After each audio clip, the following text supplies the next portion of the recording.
With the Butt Kicker Gamer 2, what you see and what you hear is what you feel.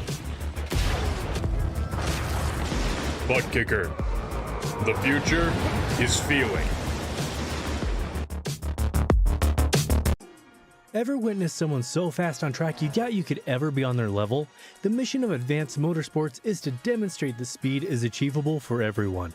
With the expertise of some of the best sim drivers in North America, we are set to release free content on social media and comprehensive guides on our website.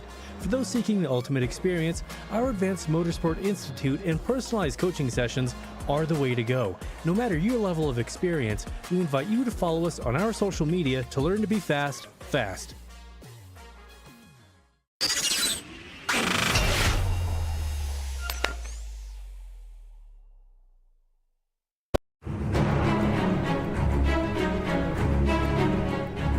Tonight, for the fourth time in PRL Truck Series history, we are live from the Milwaukee Mile. That's right, we're here live in the state of Wisconsin for Wednesday Night Truck Series here live on RaceSpotTV. My name is Derek Watson. Tonight, I'm joined by Lorenzo Bonder as Justin Prince has the night off.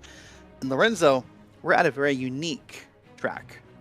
Yeah, we're at the Gray Mile, right? And one of the oldest tracks, if not the oldest track in NASCAR. A very technical track, not a lot of banking, but it's easy for you to override the car, especially going around the entry of the corners where you want to try to be loose and kind of like soft around the corners, but it's so easy to overshoot them that your whole tire strategy can blow up by a mile besides the traditional cautions that we have around Milwaukee.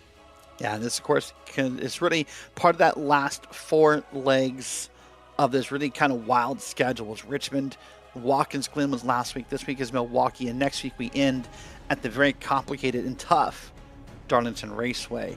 But there is a points battle ongoing in this season, and right now Brett Adams holds a lead of about 19 points, over Patrick Cowgill.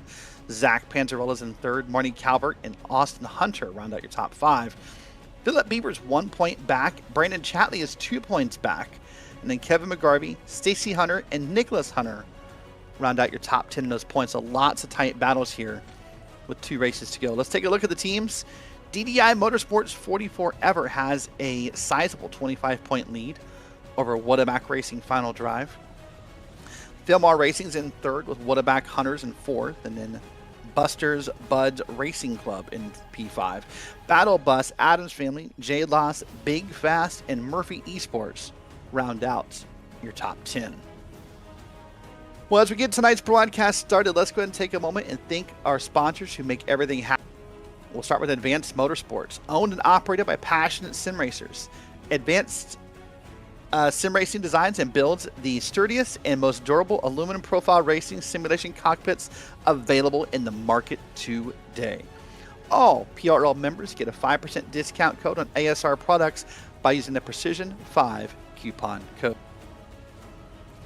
Racebox offers mid to high-end button boxes for sim racing enthusiasts, from the casual gamer up to the most meticulous sim racing drivers that exist out there today.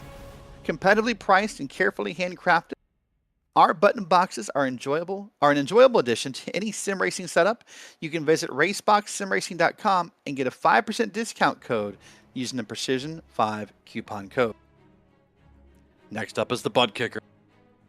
Butt Kicker products are add incredible immersion and realism to every game you play. You can feel every nuance and truly put yourself in the driver's seat with a Butt Kicker. Moradness is a performance lifestyle brand motivated by motorsport and founded by professional race car driver Daniel Morad. Visit moradness.com. Mr. Hedge iRacing Photography, where you can capture your finest, proudest, or simply, your worst moments from your hobby of sim racing at up to 8K resolution. They're a great addition to any sim racing room. Visit Mr. Hedge iRacing Photography. And last, get ready to learn to be fast with Advanced Motorsports. Follow them on their socials to learn to become a better driver, whether that be Facebook, Twitter, Threads, or anywhere else you find Advanced Motorsports. Well, Lorenzo, right now, tell you who's going fast. That's Brett Adams, our points leader. Currently up on the pole at a 30.735. That is good to know, and I think about being positive over here is for you to get a track position. I think of all tracks, you really want to try to get yourself. Of course, we still have Darlington next round, right, Derek? So that matters as well. We know track position at Darlington is very important. It's important, but here it matters the most, I think. Well, let's take a look and see who did get good track position. Brett Adams, as I said, a 30.735.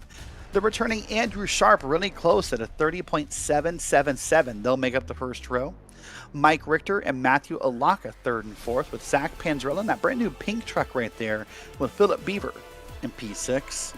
Marty Calvert and Patrick Cowgill seventh and eighth. Mike Toomer Jr. and Nicholas Hunter round out row number 5, with Zachary Burnt and Alex Hillman in row 6.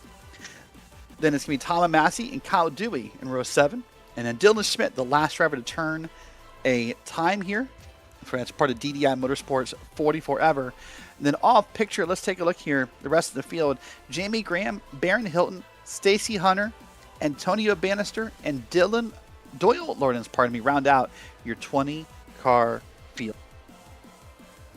Well, that's how we round out top to bottom for the starting grid here at the Milwaukee Mile. The drivers are getting lined up on the track.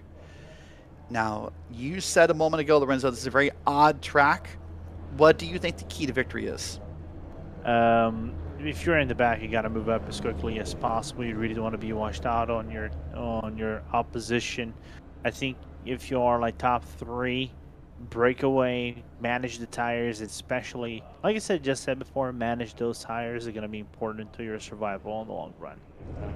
Now, in real life, this will be the second year in a row that the NASCAR Craftsman Truck Series will race here. The first time they'd raced there since 2009. They took a very long break. We've seen other series come here in real life. IndyCars raced here a number of times.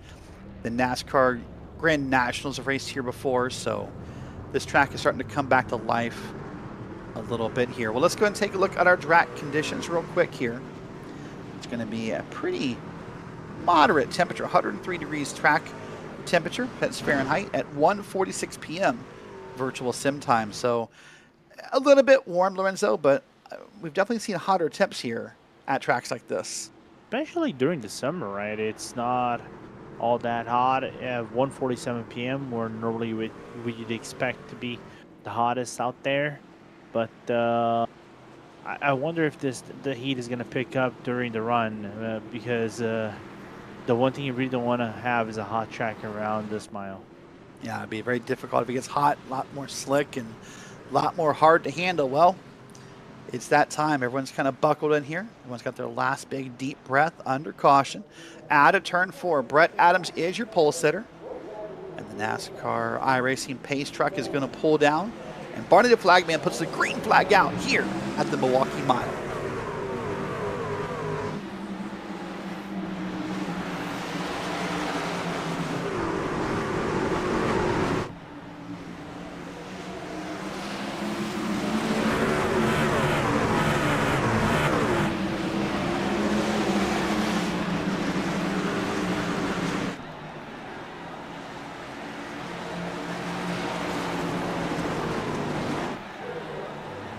As we come out of turn number 4, coming back to the start-finish line, Brett Adams will lead lap number 1, but Andrew Sharp right in tow behind him. But what stood out to me, Lorenzo, almost everyone down to the bottom line.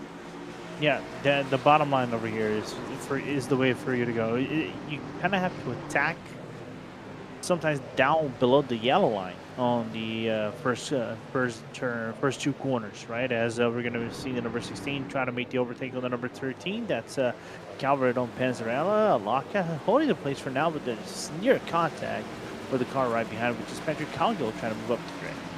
Wow, a moment ago they were 3 wide to Milwaukee Mile. Oh, contact! Cowgill saves it. That's a beautiful slide by Cowgill, not intentional, but held onto that truck through that corner after a little bit of contact from Matthew Alaka. We stay green here on this lap here. Remember, in the PRL, we do timed races, not laps, so you'll see a timer on the top of your screen there. But now let's see when Cowgill gets back up here, if he maybe wants to say hello to Matthew Alaka. Yeah, and oddly enough, we're already having drivers up in the pit lane, which is Antonio Bannister, already barely 3-4 laps in, and the number 4 already finding himself under big trouble in the pit lane. Yeah, let's see if maybe that's going to be due to a penalty or some other reason, but that is definitely an unscheduled pit stop for Antonio Bannister.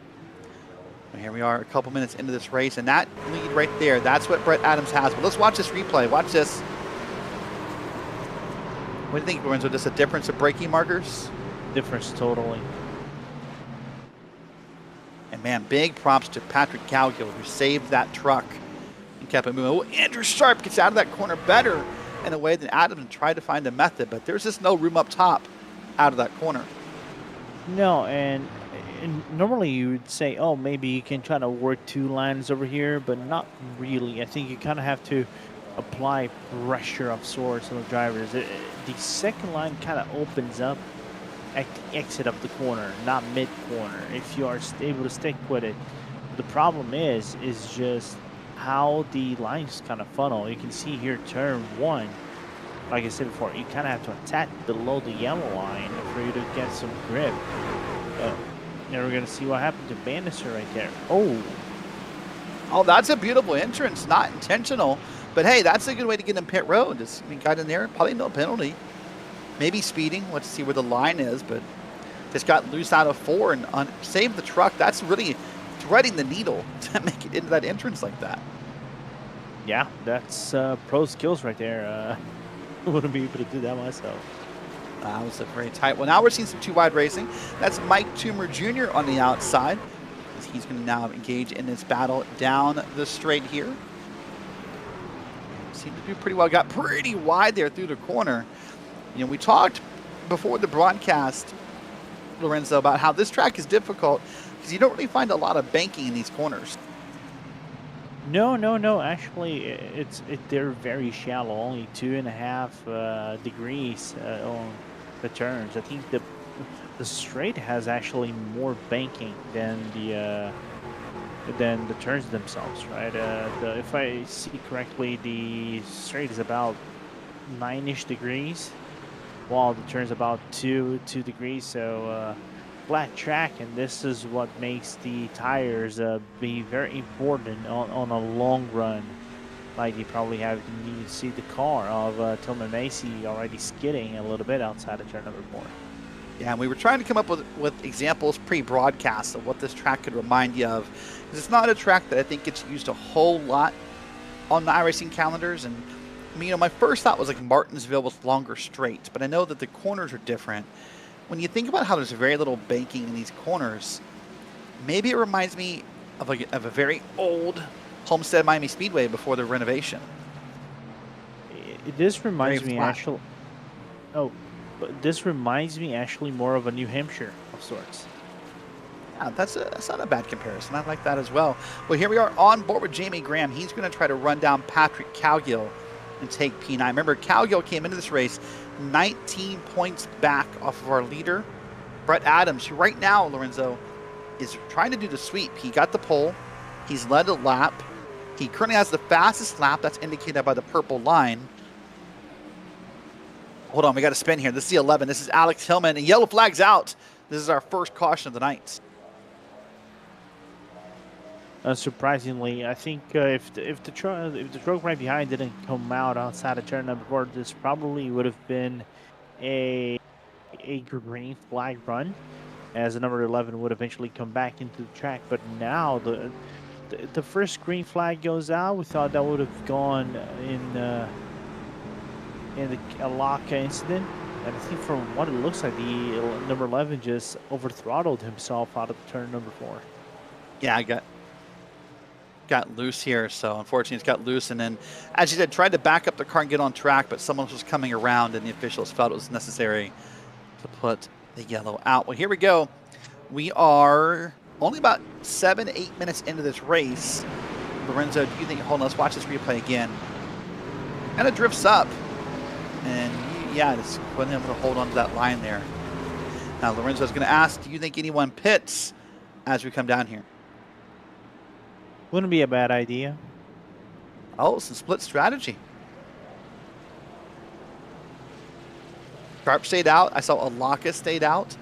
But many other drivers, Adams, Richter, Calvert, Panzarella, Beaver, Hunter, almost the whole crowd. Only 4 drivers stayed out. That was Sharp, Alaka, Zachary Burnt, and Kyle Dewey don't pit. Unsurprisingly for me, a few drivers staying out.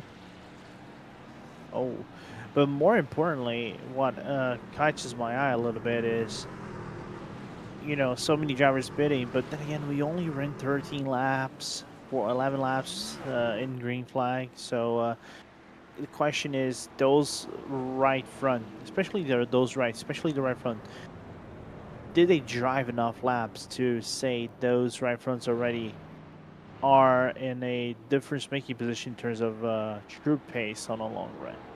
Well, also the question came to mind. You said one of your keys to victory was about track position. So do you stay out simply because track position is more valuable than tires?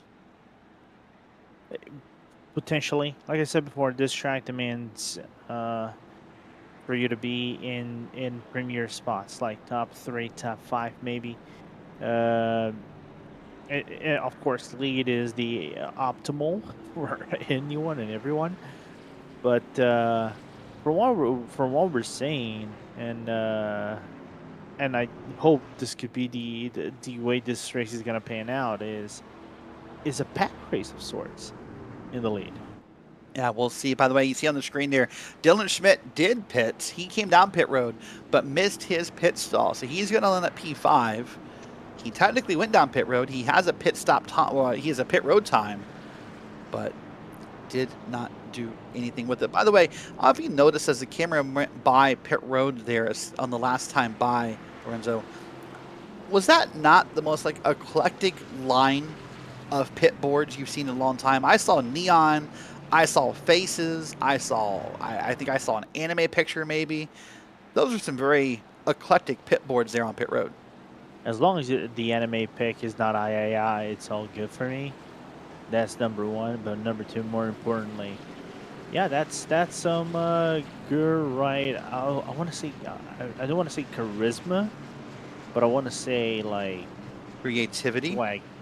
Yeah, that's a proper word. I wanted to say swag, but I don't know if that would fit in. And I'm too old to use the word swag. I don't know about you, but I think I've been banned. Once you get over 40, I think the word swag is just like on the ban list, I'm pretty sure. Yeah, I'm a baby boomer. I'm like in the crossover to the Generation Z. Thank God I'm not a Generation Z though. I feel for those right days. I'm gonna get. So who might be young enough to be Generation Z is Andrew Sharp, and he's going to lead us around here. He has the control of the field. It took a 2-week break for vacation, but now back to the front of the field as the pace truck will pull down, and Andrew Sharp will lead us back to the green flag.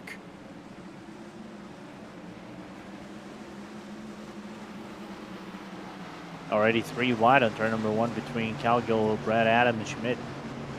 That's the second time I think we've seen Calgill 3 wide, and he is trying to charge quickly through the field, and he does well. Look at that. Oh, came down and almost made contact with Brett Adams. Ball is good. They're both going to stay green. They're both going to stay there. And a 3 wide again.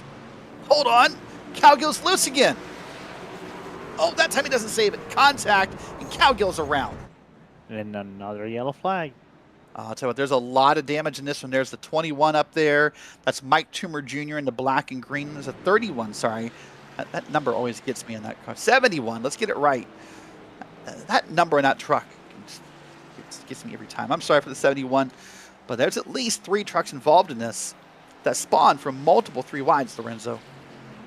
Yeah, and I think we're getting to that range of yellow brick yellows right here, right? So... Well, I think maybe in this case we're in the range of Patrick Calgill is desperate for points in the championship. Watch this here. Ooh, made contact with Burnt on the outside first. Yeah, but was that contact enough for him to go around? No, it's going to be the second contact behind him, I think. I think he might have saved it again, like we saw in the first run. But then, there you go. Well, there's a few cars down pit road. Dylan Schmidt will try again. Hopefully not miss his pit stall. Patrick Calgill, Mike Toomer, and others. But most of the field stays. There you go. Dylan Schmidt got his pit stall. But most of the field stays out this time. Is that wait? I nearly said cat. I Is told Cal you. Gill?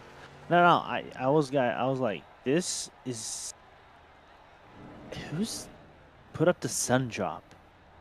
That'd be whoever There's qualified a ahead of Charmander Calgill. Let's one, take a look man. here. There's a Let's Charmander see. one, man. So let's see. Calgill qualified. 1 second. I think he qualified Eighth. 7th, didn't So he? Marty Calvert would be in front of him, P7. That would be Marty Calvert's pit board, I'm pretty sure you see. Word. Creativity, man. So I told you that was a very eclectic pit road. I wasn't kidding. Yeah, we need to have that for the Cup Series and the Grand Nationals next season. Well, I mean, they got neon lights and all kinds of stuff on pit road. They have their own things here. But watch along here. This is from the 71. Oh, nowhere to go. Just got clobbered up top, and then Mike Toomer got behind him.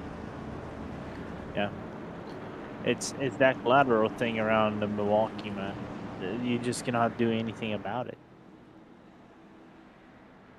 Yeah, very difficult, right? Things happen pretty fast here, despite how this track may seem. Well, again, Andrew Sharp leads the field. Let's walk you through it. Sharp, Alaka, Burnt, Adams, and Mike Richter, your top 5. And more importantly, Sharp, Lock, and Burnt on 19 laps. But of course, green flag run, I would say maybe only 13 laps-ish on a green flag run on those tires. So it might not be enough for them to be starting to dip around Milwaukee. I know for the IndyCars, when I used to do IndyCar leagues, there was a drop, though I think there was a 3/10 drop from your start to end of the stint. Let's see how they will go over here. We had already had our first yellow brick yellow. Will the second one come? That'll be the question. We'll see how many drivers are eager to go 3 wide again. There's Calgill, by the way. He's out on track, so that's good news for Patrick Calgill. Came into tonight 19 points behind Brett Adams. Well, currently Adams is 4th, and Calgill is back in the field. So Calgill will have to try to make a move here from 15th to make up some points. Remember, this is the last week you can drop a bad result. Next week for the finale, no drop weeks. It's pure up, just racing next week. Well, there's Patrick Calgill lining up behind that daily driver's machine. We'll see how he can do. But once again, Andrew Sharp is waiting for that moment to get inside the restart zone. The pace truck will pull down. Let's watch it from Calgill here. As right now, here we go. Green flag is just about out, and it is here at Milwaukee. Well, the driver in front of him pulled down, so he quickly got 3 wide, but back to 2. Now inside the 98 is Patrick Calgill. Touching that yellow curbing. That's a surprise, Lorenzo. Of sorts. I think with cold tires is a little bit more natural for you to do that, but during the long run, that's what you need to do. That's very much dead on.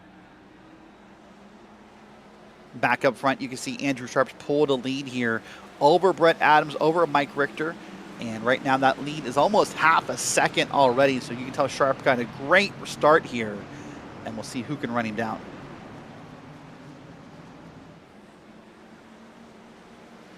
Burnt trying, but not able to get closer. I think for now, the key is, I think maybe tire management.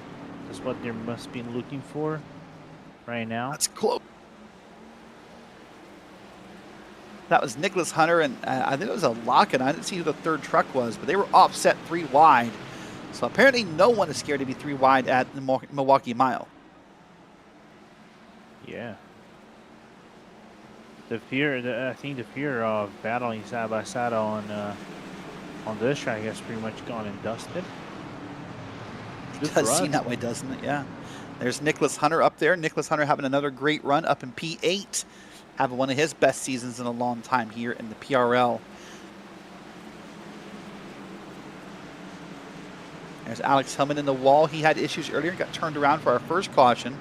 But now here he is battling with Kyle Dewey towards the back of the field. And having a little bit of a moment right there. But still, guys are fiddled out basically evenly. There's not a big separation between the leaders, even though the largest one is Tommy Macy 7 seconds away from the lead. Yeah, we'll see. There's a story behind that. There may be about maybe some issues he has or what caused that 7-second gap. We'll try and find it out. But right, that's huge. Well, here, look at this here. What's not huge is the gap between Sharp and Adams. It has decreased by half. Adams now only 0.2 of a second back here and is trying to get this lead from Andrew Sharp.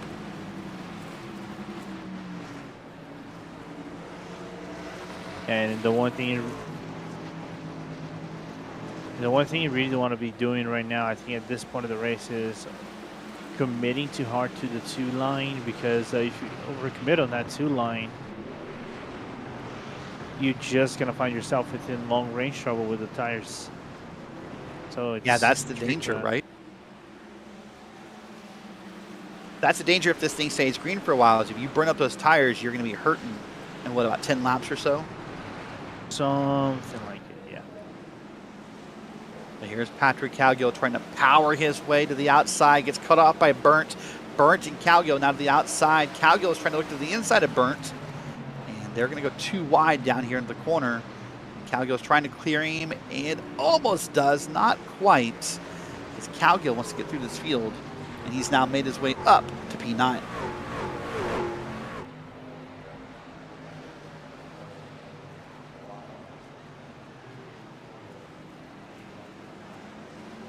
So right now, Lorenzo, if you're Patrick Calgill, you got this race and one more to go, a 19-point gap to the lead, to the title. You know that Brett Adams is second. How do you manage those emotions? How do you manage that stress to make sure you don't make a mistake? Ooh, it's rough, man. Especially with the incident. Oh, a little bit of a spin coming back on. That's Beaver.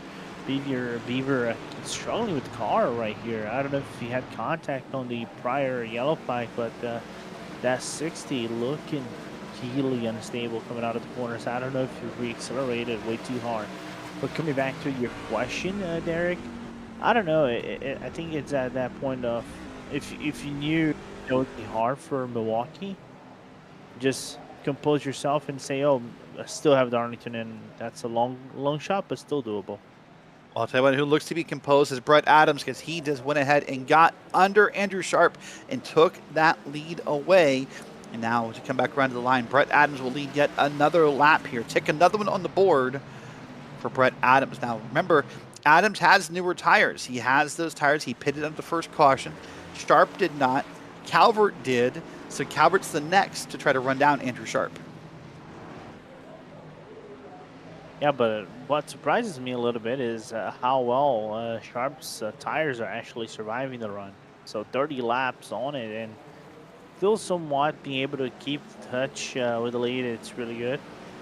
So that's impressive, even though now he's on the sides of Marty Culvert, and Culvert's car, even though it's looking slightly wobbly coming out of number 4, still has about a grip overall than the number 24 does. Yeah, Calvert closed in that gap as well, because when Sharp and Adams were battling for the lead, they let Calvert in the picture here. So now it's a 3-car battle up front. And then about a half a second back to Panzarella, Graham, Richter, and others here through the field. Well, good news, bad news. Good news, if you think, hey, this league looks competitive, it looks fun, I want to do that. The good news is you can. Signups are open right now. Go to the Precision Racing League website, and you can sign up for next season. Bad news, the trucks are full, but you can race NASCAR Cup, you can race GT3s, you can race prototypes and other cars. So please go over to the Precision Racing League website and find out what's available for you today. And we'll be back next season, Lorenzo, with a new format. The trucks are here to stay. The Grand National drivers are moving to the trucks, and we're doing 60-minute races. Ooh. Interesting. It's already a full field. We have a full 43 truck field for next season. That is good to know. Furthermore, are we keeping it fixed? It is staying fixed. Yep, it's going to be a fixed setup. So it's going to be the first 43 drivers that signed up are all in there. So it's a who's who of Wednesday nights. It's going to be a blast. We're going to start in only a few weeks' time. And we'll be back here on Race Spot with those broadcasts. So look forward to that. But right now we're looking at is Philip Beaver and Barron Hilton. Baron Hilton representing West Side with this paint scheme. That's good to know. Looking forward to it.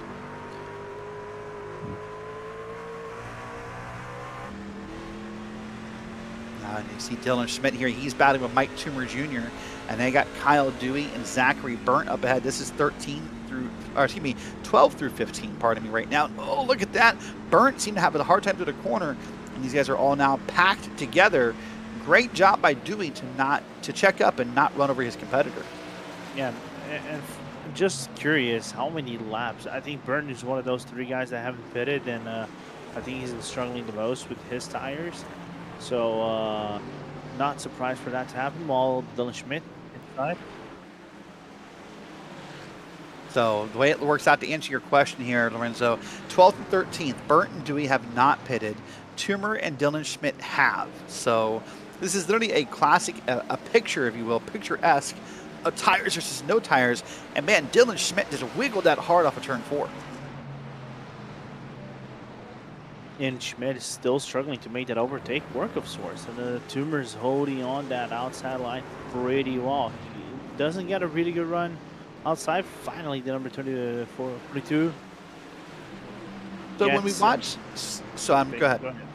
No, I was going to say he does the overtake right now, but a good hold from the number 42 for a few laps.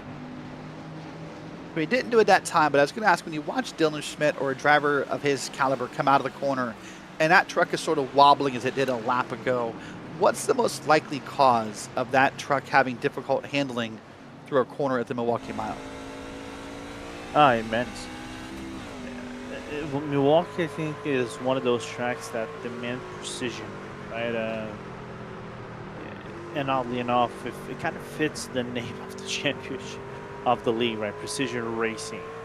You have to be precise. You need to know when you're on the throttle, off the throttle, let the car roll, brake a little bit, and maybe do some trail braking, and keep care of those tires. You know, it's not easy, especially in trucks that are more grass rooted than, let's say, the A-class cars that we have every Sunday on the PRL. Definitely a different style of racing indeed. Here's Matthew Alaka. We saw him earlier get in that incident with Patrick Cowgill. Everyone walked away just fine, but here's Baron Hilton and Philip Beaver trying to run them down. Philip Beaver, of course, half of Phil Marr Racing, him and Marty Calvert. They've had a great season as a team. You know, Marty Calvert and he sort of went back and forth race per race on who's leading and who's doing better. But right now his teammate's up in 3rd. So that could be another solid points night. But look at this. Baron Hilton's going to try to dig it in here, but just can't quite get to Matthew Alaka. Oh, maybe he did. Alaka really slow out of the corner, and Hilton now is a drag race down the line. And it's Hilton. Yeah, Hilton goes around, and It's a big sin. Slow again. Sorry, go ahead. I was going to say Alaka very slow, very sluggish out of these last two laps. I'm actually going to code what it said on the back of his car. Alaka, I think, is another one that haven't pitted, so naturally he would struggle on the long run with those 40-lap tires than everybody else. Yeah, that's right. So drivers like Alaka, maybe Andrew Sharp has fallen down the board some as well. Well, that's only in 2nd, but fallen out of the lead. But these are some of the drivers that did not pit. I think they were predicting what you thought, Lorenzo. They were thinking cautions breed cautions. Yeah, so I think they probably were batting on another yellow flag, and oddly enough, it hasn't come. So that car way outside. That's the 71 of Stacey Hunter. Going yet another lap down here at this race at the Milwaukee Mile. Looks like he's having a hard time. He's kind of keeping that truck, what, a half a lane up from the recommended line.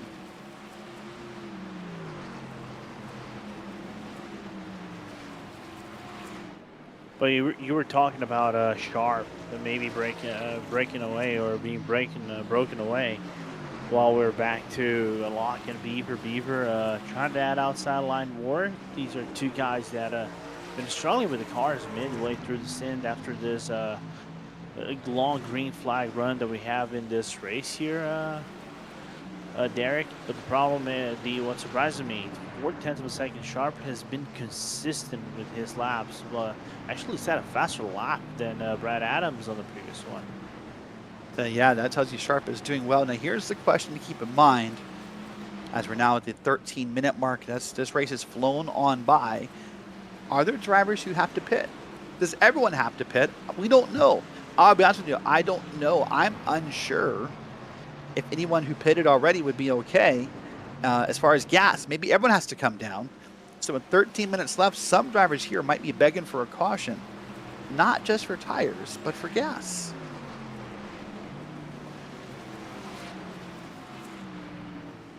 I think those who pitted might be safe, but I think a lock and like a lock, a burnt and Sharp definitely playing the long game. 44 laps. We're still predicting about 30 laps to go here with 12 and a half minutes on the clock. That's a lot of laps here. So this would be a 60 lap stint for those who pitted. So imagine what it would be for those who didn't, even more. So I'm thinking gas may come into play. Now what will happen, Lorenzo, is even those who pitted, if they have to pit again, they'll get the benefit because they won't need to pit as long under green, and that may help with track position.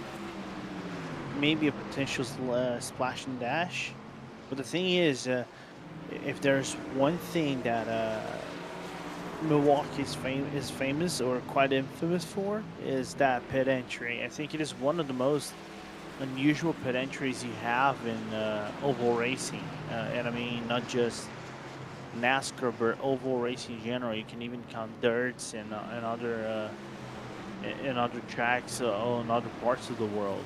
It's just not easy for you to get in and get that entry perfect.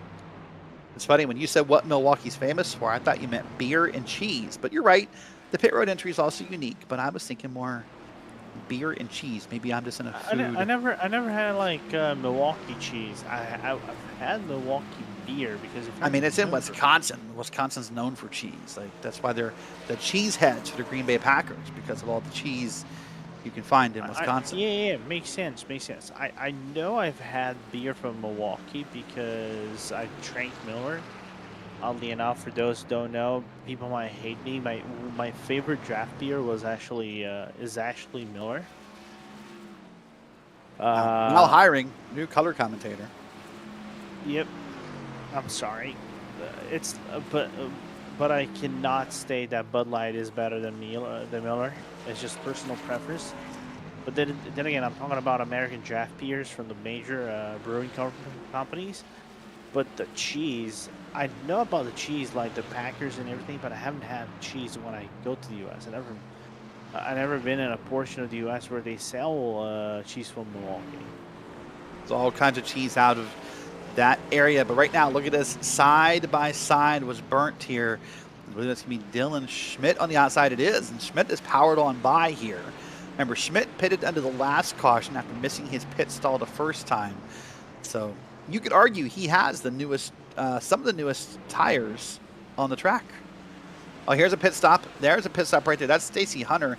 He was already 2 laps down, so this may not be relevant to the conversation. But it is worth noting, I saw those tires up there. He just put tires in that truck, so I don't know what that means for everybody else. I think tires for the leaders. So for me, that's the interesting topic. If you're sharp, you go for the 2 right tires and the splash and dash, so you can kind of like undercut Brad Adams, because from what it looks like, that will be his strategy whenever he pits in about 10 to 14 laps ish. That seems like an interesting cause. You would think that Adams would spend less time on pit road since he pitted under the yellow, but 2 tires out Milwaukee. What would that likely do to the truck as far as handling? It would be sluggish at first, give it like 2 to 3 laps. Do we have the track conditions over here? We can pull those up. Producer Dustin Alice, you ask, he answers. Look at that, track has come up 10 degrees. Yeah, so that will make a little bit of a difference on the early run for you to build up that heat.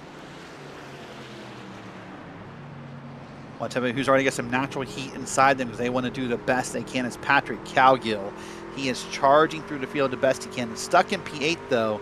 He's been there a while, and it looks like he's got about 4 seconds to the truck in front of him. But man, the real heat might be the battle behind him. That looks hot back there. That's Baron Hilton, Phil Beaver, and Matthew Alaka. My goodness, Patrick Cowgill went for a ride, and now Baron Hilton to the inside. Yeah, I saw Cowgill loose out of 4. I was like, okay, maybe one skid. No, then that one skid became multiple. But somehow, someone didn't lose a lot of time to Hilton. Even though Hilton made it through. Yeah, so right now, Patrick looks to be fighting that truck pretty hard, especially the way it's kind of wobbling out of the corner there a couple times. But that time, not as bad. Maybe got it gathered up here a little better. You see him going down the front straight, beyond pit road. Now that's Alaka who dug to the inside.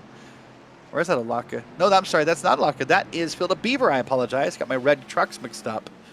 And Phil Beaver tried to get him moving there. Yeah, again, once more in that inside line, nearly making contact with the number 60 coming up on the number 31. But Cowgill holding that middle line, that line 2, that outside line for the time being. But I think the number 60 has got it on the entry of turn number 1.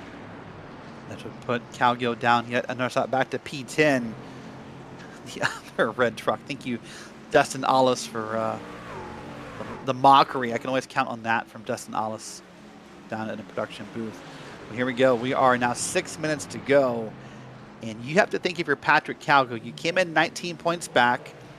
Brett Adams is leading. He has the fastest lap. He has the most laps. He has led a lap. He has everything. This is just slipping away from Patrick Cowgill second by second, you would think. Yeah, definitely. And unless he has a disc guard in the championship that is better than his current P number 10, that could ease the life of the number 31. That makes things problematic coming to the final race. He kind of would need a Hail Mary for him to win the championship. Yeah, I definitely needed Brett Adams to have an off night, and that's not what Brett's having right now. Just a little more, a little less than 6 minutes to go, I should say. And Brett Adams has opened this up to over a second over Andrew Sharp. I mean, Andrew is someone who every race this season, Lorenzo, I feel like is just, what's the phrase? Always the bridesmaid, never the bride. Andrew has been close so many times this season. I think he's just been knocking on the door and trying to get in, but every time he goes on to knock and see if anybody's home, nobody's in there. Mamma mia. Mamma mia, indeed. There was another Mamma mia moment from Patrick Cowgill. You can tell he is fighting this truck. Him and his truck are not in agreement tonight about what he wants. I've watched the wheel of the truck here. Pretty calm corner. A little bit of wobble out of this truck. Comes down to the corner. Watch stick right here and see what happens out of this corner. This is on board with Patrick Cowgill. Let's see here. Yeah, look at that seesawing back and forth. That's not what you want to see if you're a driver.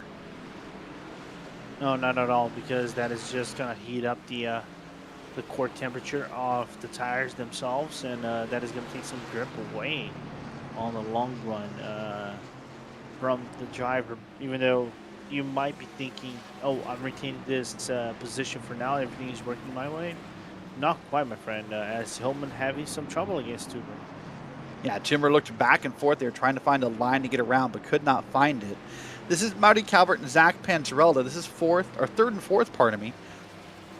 They're battling here, trying to see who they can finish that last spot on the podium. But now some lap traffic is starting to come around in the way. So with 4 minutes to left, Lorenzo, you have to think we're at the point of no return. If a caution comes out now, this race is over. So right now, everyone's racing for every spot possible. Yeah, right now is all men for themselves. And let's see if Andrew can actually get closer to Brett. But for now, I think Andrew just got that mindset. Oh, I got P2. I might not be able to get it the win at the end. question now, do they have fuel for a few more runs? Yeah, that's the question, right? We brought it up earlier with 3.5 minutes left.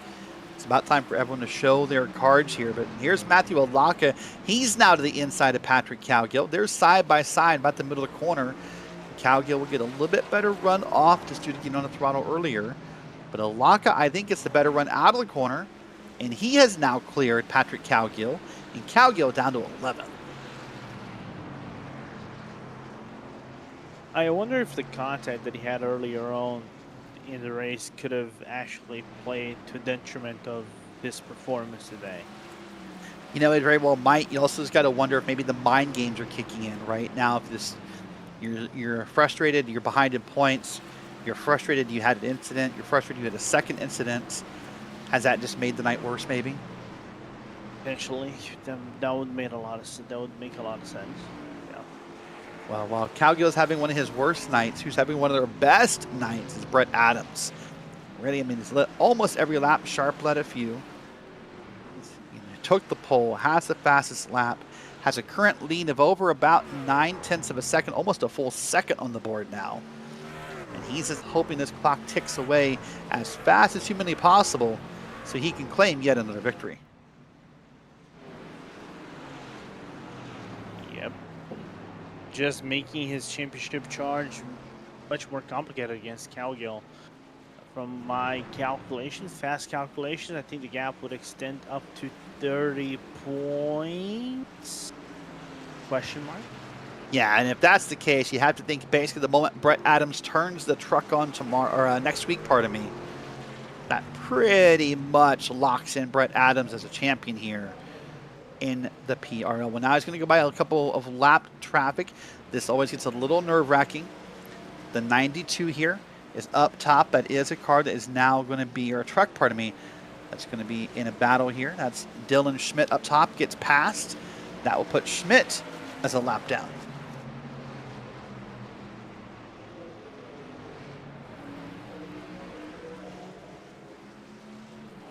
Oh, our truck is slow. That was a 32 and appears to be okay now, but that truck was moving slow for a moment there, Lorenzo. Yeah, we're going to look on the replay what happened to Graham. On his own, baby. Whoa, and what a great job by Jamie Graham not to make something worse there. He could easily have brought the caution out there, but instead he's going to help him stay green by saving that vehicle. Yeah, and with Brad going this time around, clearly 2 more laps to go, and then we're on to the Grand Nationals, and the Bradford Darlingtons begins for next week. Yeah, getting really close into this race here, about 24 seconds on the clock. So as Brett Adams comes around here, Barney the flagman likely should be waving the white flag, meaning 1 more lap to go at the Milwaukee Mile. Adams, very easy lap, got a truck way up top, just going to be easy to pass. That's Alex Hillman. And now Adams just needs to run it pretty smooth. He's got almost a full second over Panzer, or over Sharp, pardon me. There, he could put a car between them. And here they come down to turn number 3. Well, this season, Lorenzo, we've learned all about Adams' family values because this driver has won multiple times. For the 4th time this season, Brett Adams wins in the PRL Truck League.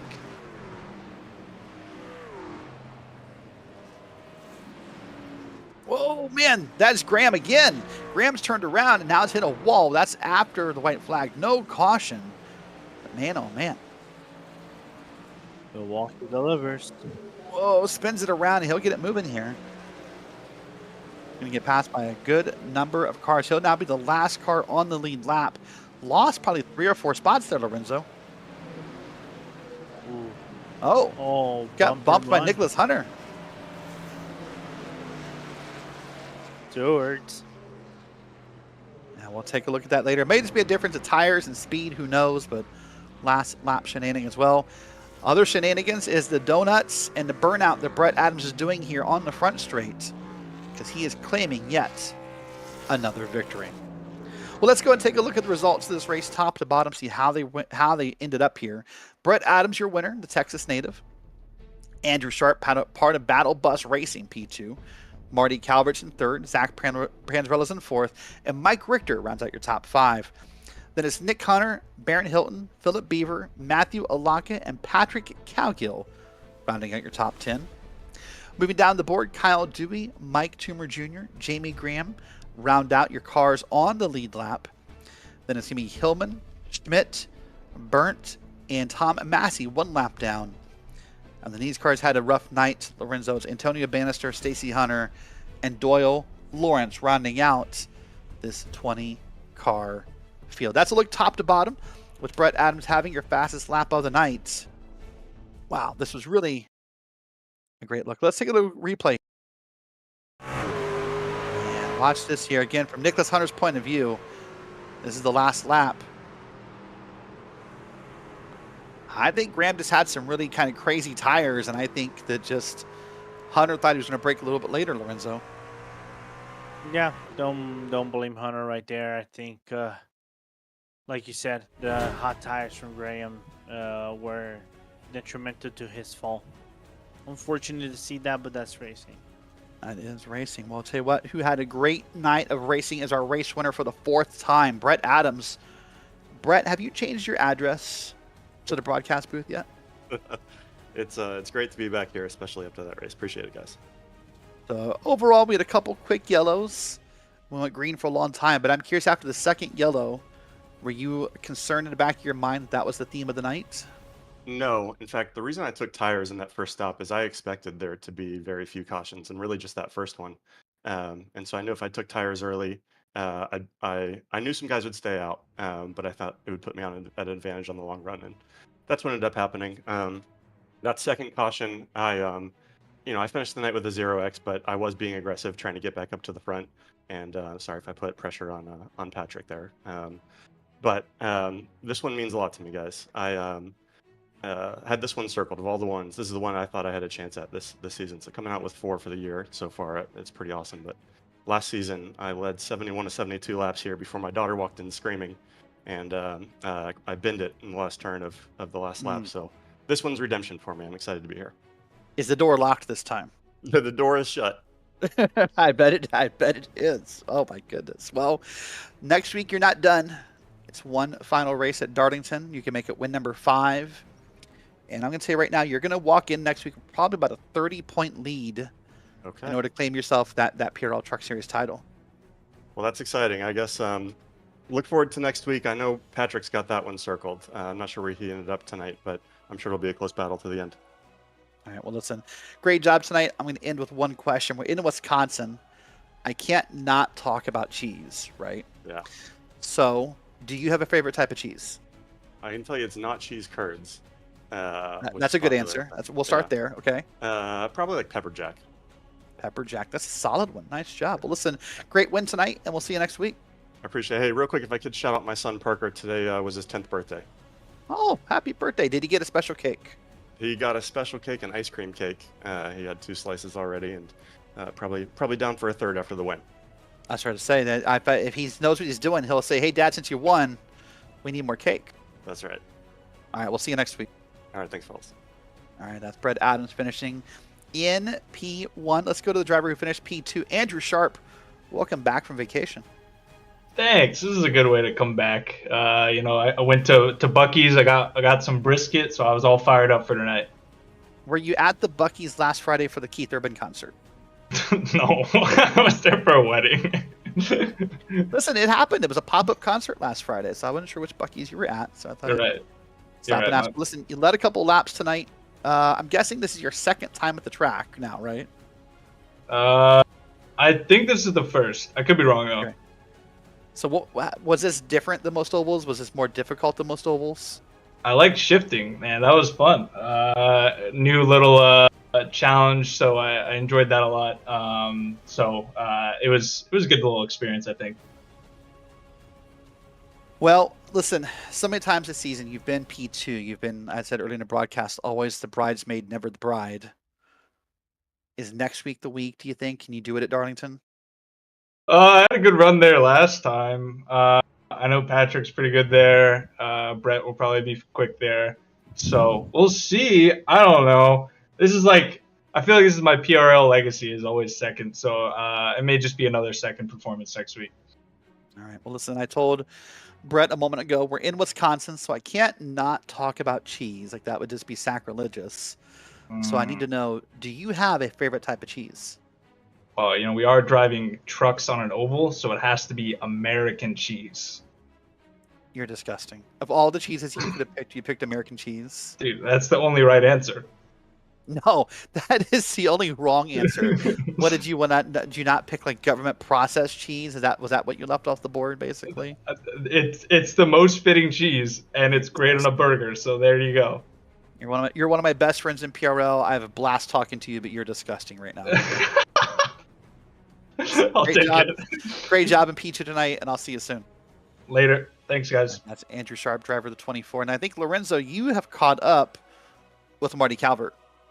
Yeah, Marty, the P3 in the race, and kind of a little bit of a crazy race of sorts. You were going up and down. You saw the different strategies from Sharp, lock in the other boys, but nearly lock it down at P3. That was a hunt to Sharp right there, but couldn't get it in the end. But still, put in place is all good.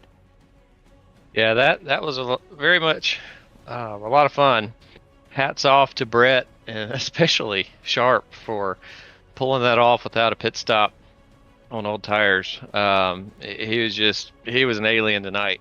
That track was very slippery, and I feel like throttle control was just everything coming out of the corners, which is something I struggle with sometimes. But don't we all? Yeah. Really happy with the finish. Great battle there kind of towards the end with Panzarella. I know I used my stuff up a little bit on that restart, just trying to get by the guys that were on a different strategy. And I felt like as long as I could protect the bottom, I was going to make him work for it. And I knew, putting myself in his shoes, I knew he was just waiting for me to make a mistake. So I tried really hard not to. And yeah, I'm happy with that finish, all things considered. No, absolutely. I think you have to be happy with the finish. But most importantly, we got to talk about your... normally we call it lollipop, but your board, your pit board. That has to be one of the most original pit boards in PRL. Talk us about through having your sponsor and that board itself. The pit board? So you're talking about the Sundrop? Yeah, the Sundrop. Okay. I'm a little bit of a Sundrop addict. It's definitely big around here where I'm at. I'm also a big Dale Earnhardt fan, and there's quite a history there with Sundrop and Earnhardt and the area that I'm from. So, yeah, it's just cool to put it there, and I smile every time I see it, and anytime I get to see my car on the broadcast, it's fun. I'll have to say, raise hail, praise Dale. But coming and talk about Milwaukee, since Derek has been red hot on Milwaukee and its food and drinks. What is your favorite cheese? I'm not much of a cheese person. I'm gonna disappoint everybody Derek? there. I like Parmesan. I like the real Parmesan that comes from Europe. Like the flakes, you mean? Not the powder, you mean like the flakes that come from... Is that what you mean? I don't know, like the big wheels of Parmesan. Oh, that. Okay. This is a good guy with a good taste. I'm from the South. I can't pronounce things. I think it's Parmigiano Reggiano or something like that. Parmigiano Reggiano. I'm Italian, therefore. There we go. I'll make it easy for you. That's the good stuff. That's the good stuff. Well, I'll have you know, Marty, Andrew Sharp just said American cheese was the best cheese, and I yelled at him. I can't stand American cheese. Yeah, neither could I. Well, listen, Marty. Go ahead, sorry. Philip's going to laugh at this one because we had a cheese conversation earlier this week. There you go. All right. Well, listen, great job on P3 tonight, and we'll see you next week at Darlington. Thanks, guys. Well, that is a look at your top three and how they finished tonight in the PRL Truck Series. Well, next week, the final race of this season at Darlington Raceway. The track too tough to tame, the track where you earn your racing stripes, and a track that has confused many drivers. Next week, same time, same place, 8:30 p.m. Eastern, right here live on RaceSpotTV. Well, now that we're done with a track that's known for being 1 mile in length, let's move to a track that's known for being 2.5 miles in length. We are now live with the PRL Grand National Series, live from the Daytona International Speedway. Once again, I'm Derek Watson. Lorenzo Bonder's next to me, and we're now in race 8 here of 9. And so it's now Daytona, and then Darlington rounds out this schedule. Let's take a look at the points here.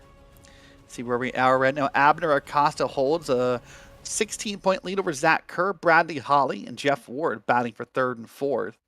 Ted Lomadick's in that battle. And then James O'Brien, Ross Cato up to P7, Thomas Sink, James Morgan, and Adam Zemke round out your top 10. Private label Team Hype has a pretty sizable lead here. In fact, they got, 41 points over Whataback TNT. Whataback Overdrive is second with Hyperion Racing and Nexus Esports at 418. Tabula Rasa Esports at 394, almost at the 400 bubble. Whataback Back Row, 6Box, Bluegrass, Fast Forward, and Boss Man Racing round out your top 10. With all that said, let's go and take a look live at the track. Qualifying is underway. Drivers are peeling off of pit road here. And Lorenzo, this is such a weird topic of qualifying at Daytona, because in a way, it's kind of inconsequential because it's so easy to move up and down the field here. Yet, qualifying here is actually quite difficult compared to like how easy it seems. A minute move on the track can cost you tenths of a second. So it's.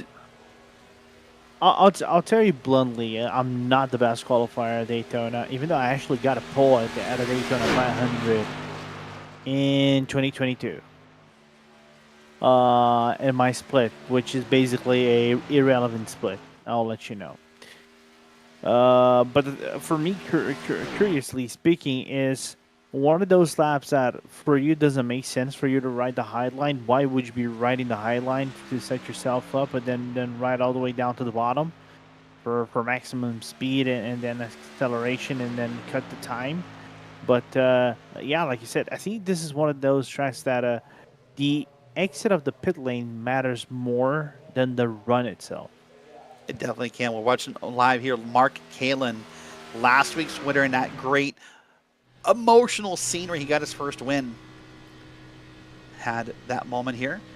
And he had a great moment, won on the fuel strategy. Mark Kalin right now top of the board. Of course, really the only driver to set a time, so there by default for the moment. But Mark is having a great time now. Adam Zemke takes the pole. But as you said, it's this second lap that matters. Look at this. Mark's now riding the bottom of the track, wants to go the shortest way around here at Daytona.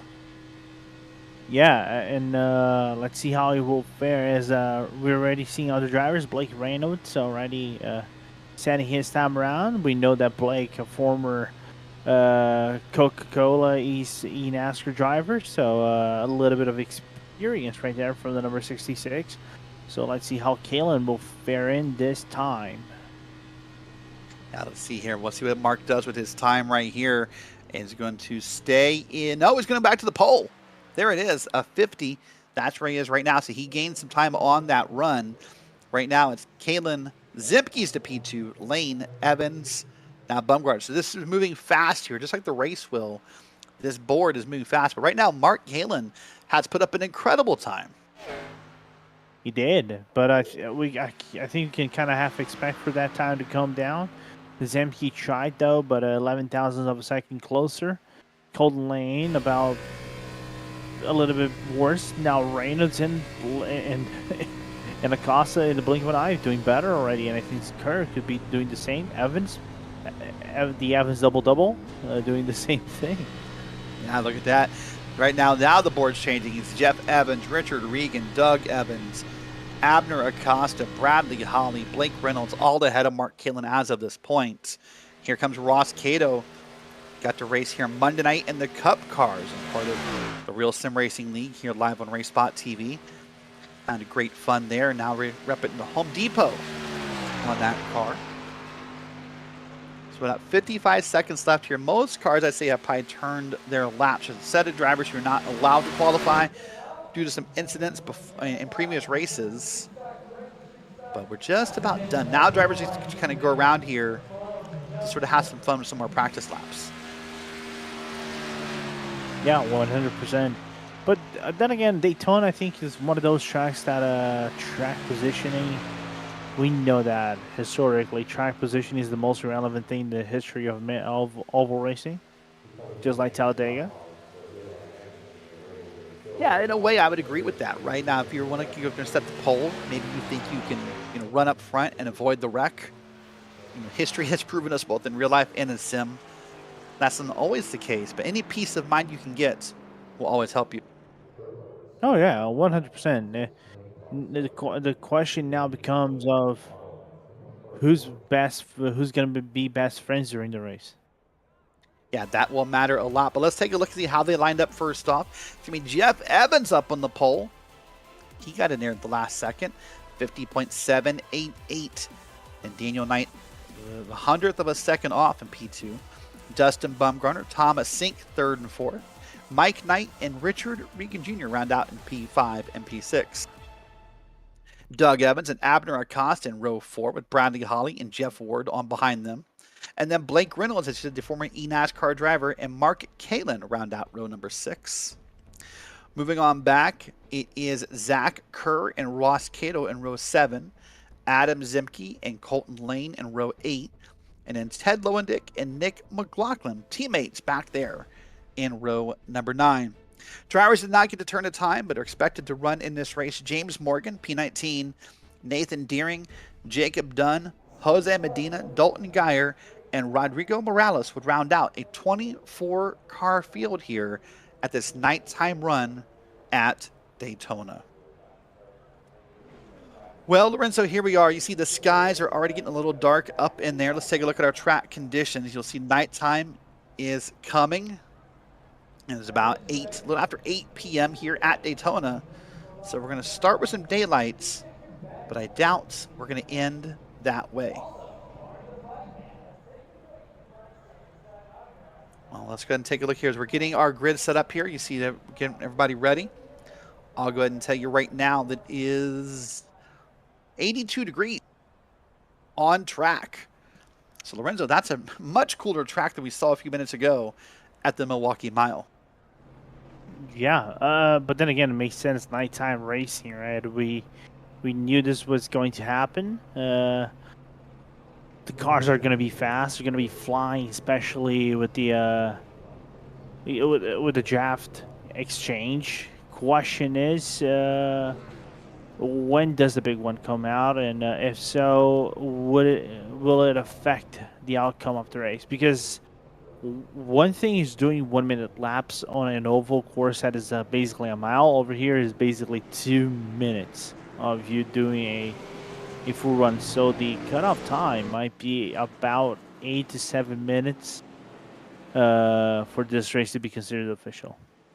Yeah, that will something we'll keep an eye on as we get down through the field here. A 55-minute race is what got on the books. But you're right, caution laps are longer, so that point of no return will come a little sooner than it did at Milwaukee. Well, here we are in the Grand National Cars, Lorenzo, at Daytona. What is your biggest key to victory?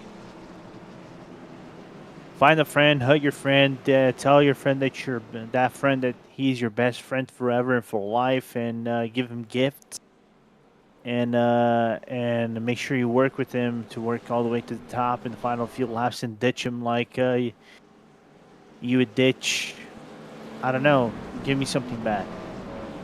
Anyone bad, right? Well, once again, just a reminder, if you think this looks fun, you can do it next season.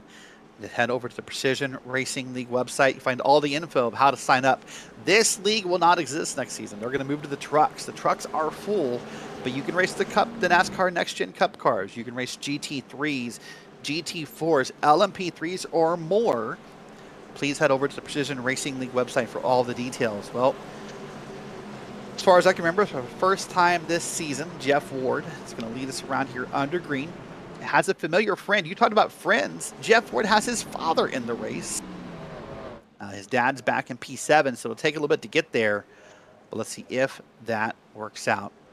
Well, here we are, 2.5 miles. Speed's over 200. 2, 3, 4 wide racing possibly on the docket. That's why we all love and watch for Daytona.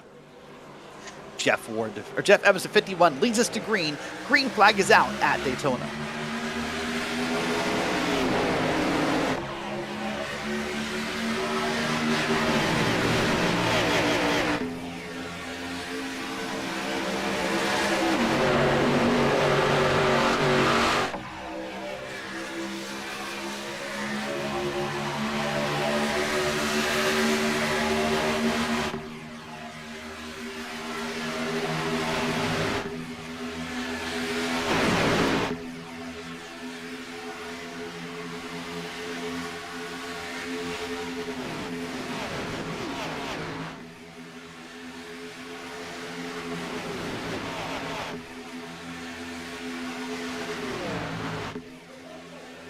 But the turn, Daniel Knight has assumed the lead. He got out in front of Jeff Evans, and he will lead possibly the first lap. Now being challenged on the outside.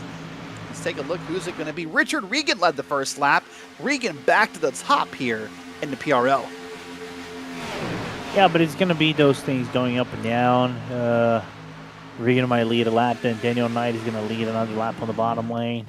So is that thing of trying to find the best friend and then coordinate the push. Which line will work better in this run? You can see kind of like even out of sorts. Bottom line having the more cars, a little bit of a safer line just in case you got to spin into the big one. And for now, the number 17 coming out of the coming into the tri-oval, leading the pack one more time, even though Regan right on his side bumper.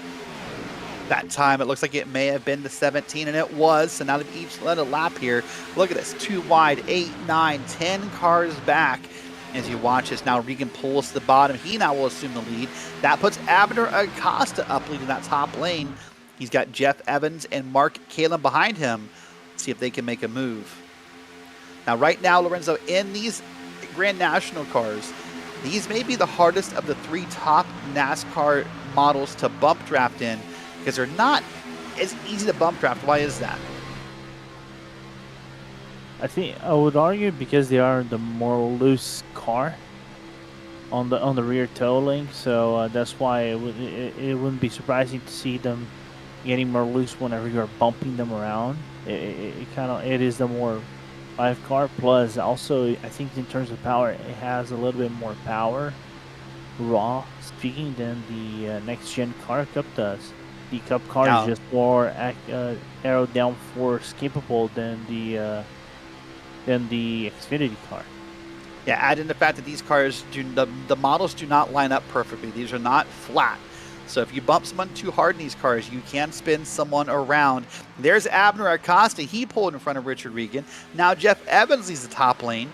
One by one, they keep getting up there and then kind of ditching the line behind them. But that's what they have to do here at Daytona. Yeah, but top line is holding on its own a little bit, even though the numbers in the top lane are dwindling fast. I think what I can see is max 6 cars on the top lane retained by side draft and bumper runs, especially from Kalin on Ross Cato, actually on Mark Kalin for what it looks like. Look at that, Kalin almost right to the back end of Jeff Evans here. Maybe he is now in there and is pushing. Look at that move to the outside, Lorenzo. That is a massive run here into the corner by Mark Kalin and Jeff Ward. Let me just say, I think Mark Kalin might be the favorite in this race with that livery. Well, I'll tell you what, Mark Kalin was, and in many ways, the favorite this week after that incredible fuel mileage win last week. Very emotional, very awesome moment we all got to be a part of here live on Race Spot to see that happen. But now, right now, is there an advantage to being in the top lane with less cars, Lorenzo? Does it cause less drag? Does it cause more comfort? What is the benefit to being up top? Just the fact you can, take it easier a little bit, kind of like see what's happening on the bottom lane of sorts. You have a little bit more car awareness of what's going on around you. That could be a little bit of an upbringing, or not an upbringing, but a positive for those guys on the top lane, but it's scary. You need to have skill and patience to ride that top lane because I think out of all accidents on the top lane, it is due to impatience or wrongly coordinating the move to the bottom lane. Yeah, that can happen from time to time, but Jeff Ward is waiting and being patient. As you said, he has not dipped out and left a partner behind. He is staying right there with Mark Caitlin. He is showing Mark Caitlin some love. Now, well, that's because maybe he's not gotten out as far as he wanted to or whatever, but he's the first driver not to ditch his drafting teammates so far. I think right now at this point of the race, there is no teammate. You have the teammates, right? But those without a team will have teammates. I think this concept of, you can only work with your teammate goes down the drain pretty much quickly in Daytona and Talladega, which are the tracks that demands that you find a friend mid-race and coordinate with that friend as the stint goes. Yeah, well, let's see who becomes friends as this night goes on. We're now about 6 minutes into this race. Green flag racing so far. We've seen a couple different leaders. Abner Acosta and Richard Regan have led a lap. So we've also seen other leaders besides them as well. Daniel Knight led a lap. So a few different leaders already as this race goes on. That bottom lane is packed, and thank you for being here live with us on RaceSpotTV and spending your Wednesday night with us as we're here racing at Daytona. Look at this. So look at that incredible job that really Mark Caitlin's doing. And up there's 3 wide. Look at that back there in the field. That's 3 wide. There's a car by himself up there trying to make a 3 wide work. Is that Blake? It's Blake Reynolds. Hey, if someone's going to do it, why not a former eNASCAR competitor who has come close to winning a title? Yeah, absolutely. And now look at this. Colton Lane moved up, and he's just left him behind. No, he's just using the side draft to ride in the lanes. So it's insane what he's doing right now. So let me ask you right now, if you're racing where Colton Lane is and you see Blake Reynolds move up, is it just because of the name value that you want to move up and work with him? Is it just, hey, that's Blake Reynolds, let me see what happens? At this point of the race, let him go and work with him and see what happens. Oh. Well, I'll tell you what is scary. I don't care if you're Blake Reynolds or not. Blake Reynolds was pushing the car that was pushing the leader. That's how you cause a wreck here at Daytona. He backed out pretty quickly. Yeah, it's that they normally expect the 3 first cars in the lane to work and push each other, right? Obviously, the first 2 will push each other. The third one kind of acts a third with you and kind of help out the push as well. But it's kind of like you give them a nudge and you lift off the gas. You cannot be overly aggressive because if you are, like you said before, these cars are not geometrically even and can cause a crash, and thus would be the first big one of the race. Well, while we were watching the 3 wide with Blake Reynolds, what we did miss was Jeff Ward got to the bottom. Now Mark Caitlin moves to the bottom. Mark Caitlin is your race leader for the 2nd week in a row, and he is leading that bottom lane at Daytona. Now 3 wide. Ross Cato's way outside by himself.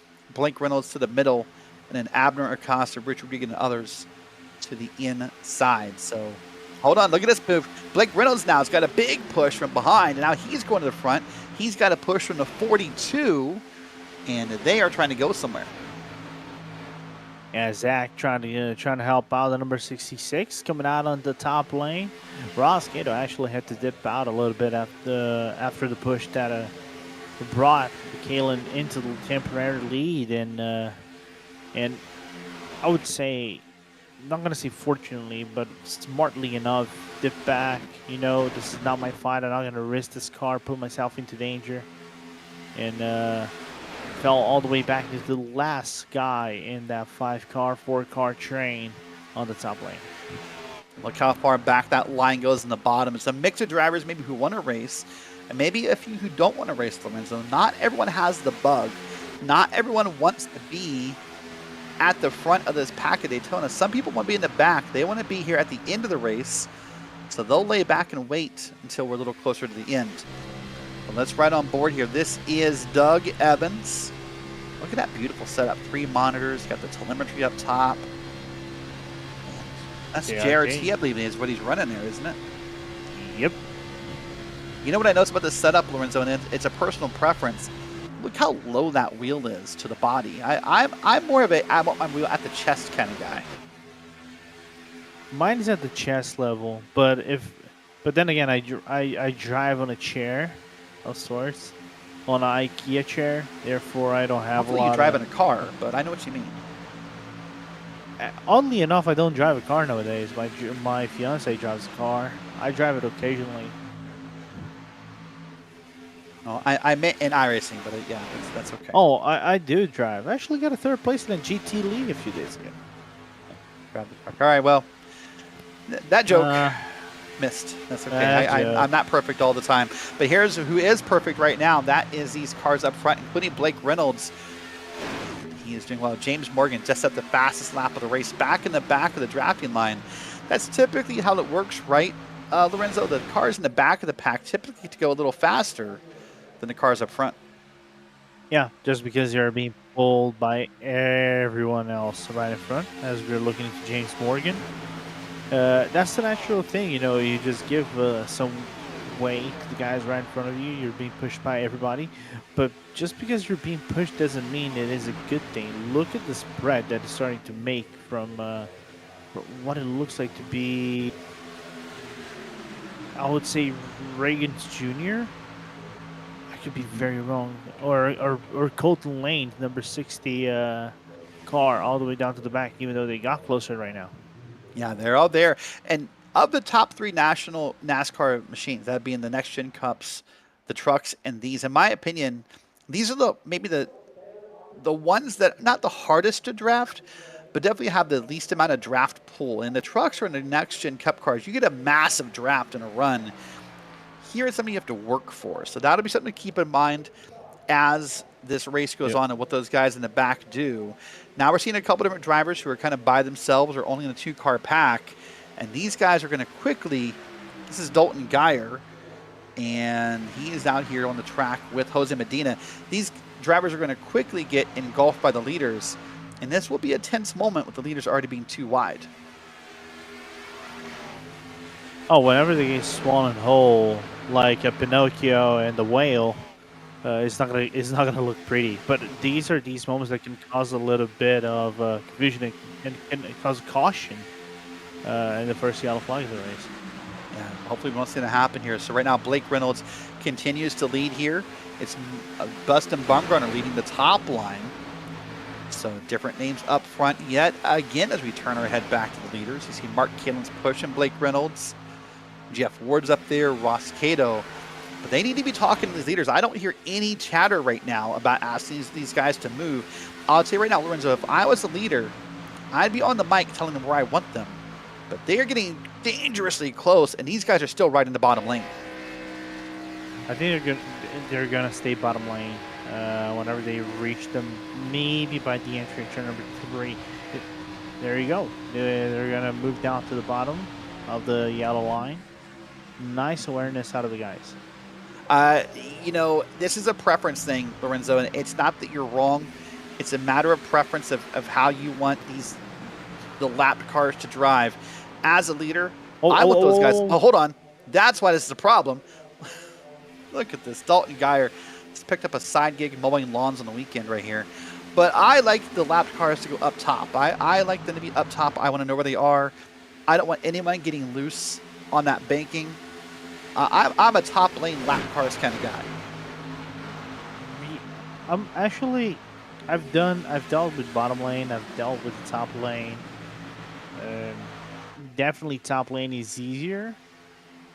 The guy with the back mark has been the top lane because it is, well, what we would say, more relaxing, a little bit more less unnerving. But it's driver's preference. Some guys like the emotion, the thrills of maybe crashing your car out of the race. Not my choice, but drivers will be drivers. Yep. Looking on board with Nathan Deering on board and at his webcam. Nathan, of course, one of our many VR users here across the PRL. And I know Justin Prince and I asked a couple weeks ago, there actually is a monitor ahead of him. We thought maybe he was just kind of staring at nothing in a wall because of VR, but nope. There is a monitor over there in Nathan's room, so he's riding along here. Doing a great job so far. Kind of a quiet night. Everyone's having a quiet night, so listen, at Daytona, that's not the worst thing to have. There's Nathan up top in that 4 car, that part of Hyperion, and he is currently running up in P7. Yeah, I think it is a long time we have seen a Hyperion, which is a team that normally does road races like GT4s, GT3s, and other sorts of categories in road racing, come into the oval and seeing a Hyperion livery. By the way, due to the shakeup of those lap cars, sorry to cut you off. Due to the shakeup of those lap cars, look at this. Now it's Zach Kerr, Jeff Ward, Mark Cannon, Bumgarner, Abner Acosta, Nathan Deering, Daniel Knight, Blake Reynolds. Remember, he led before we met those lap cars. He's now back to P10 due to the shakeup and nervousness about where those lappers were going to be. Yeah, we saw like 3 wide before Blake was dropped off to P10, so kind of makes sense to see that, as I think we're looking into Bradley Holly's track IR cam. A little bit, yeah. It's got a little bit of his own visor cam set up here. It's got a webcam strapped to his head. We'll see it in a second if we flip his camera. And there it is. You know what I love about Bradley Holly? You can always know what car color he's in for the week, because the lighting in his room matches the color on the car. I like about the red, we're getting evil Bradley Holly. Is that you know, how like evil Spock and evil whatever? I think we're having the evil arc villain phase of Bradley Holly. Basically, you're calling him Solo Sikoa right now. Oh, there's a good reference, yeah. Bradley Holly would be the Solo Sikoa of Whataback Racing, I think. That would be, yeah, that sounds about right. Well, here's the 23 falling back. That's Rodrigo Morales. He is being lapped here, so he did a great job at making sure he didn't have to make contact and get around there. Zach Kerr is now your leader. There goes a yellow car up top. That's going to be Abner Acosta. He's now going to get pushed by Mark Kalin, and he will not lead this lap, but he wants to lead the next one. Yeah, absolutely. By the way, I have to go back into Bradley Holly. Are you saying he's not the tribal chief? Well, I would say after Mark, this is nerding out for us. No one else knows what we're talking about right now, probably. This is for you and I. I would think after Mark Kalin won that race last week on gas, I bet he presented Mark Kalin with the Ulafala.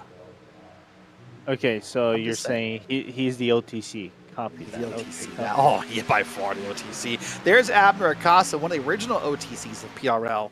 He is now in the lead here ahead of Zach Kerr. That is Mark Kalin leading the top lane. But now that top lane, our producer doesn't know either. That top lane was not perfectly in line, Lorenzo. And that's probably, oh my goodness, who was that on the bottom? That's a big, wow. Was that beautiful? But I was going to say, since they're not perfectly in line, that may have killed the run. But now what's killing the run on the bottom is those big gaps in the line. It's like Michael Strahan's teeth right there. Jesus Christ. I felt that reference, man. Listen, that was when I said it, you saw it. That's the job that I have here. When I make a reference, if you get it, then I did my job. I'll tell you, it's better than what Dustin has profaned to me on Monday. So you're fine.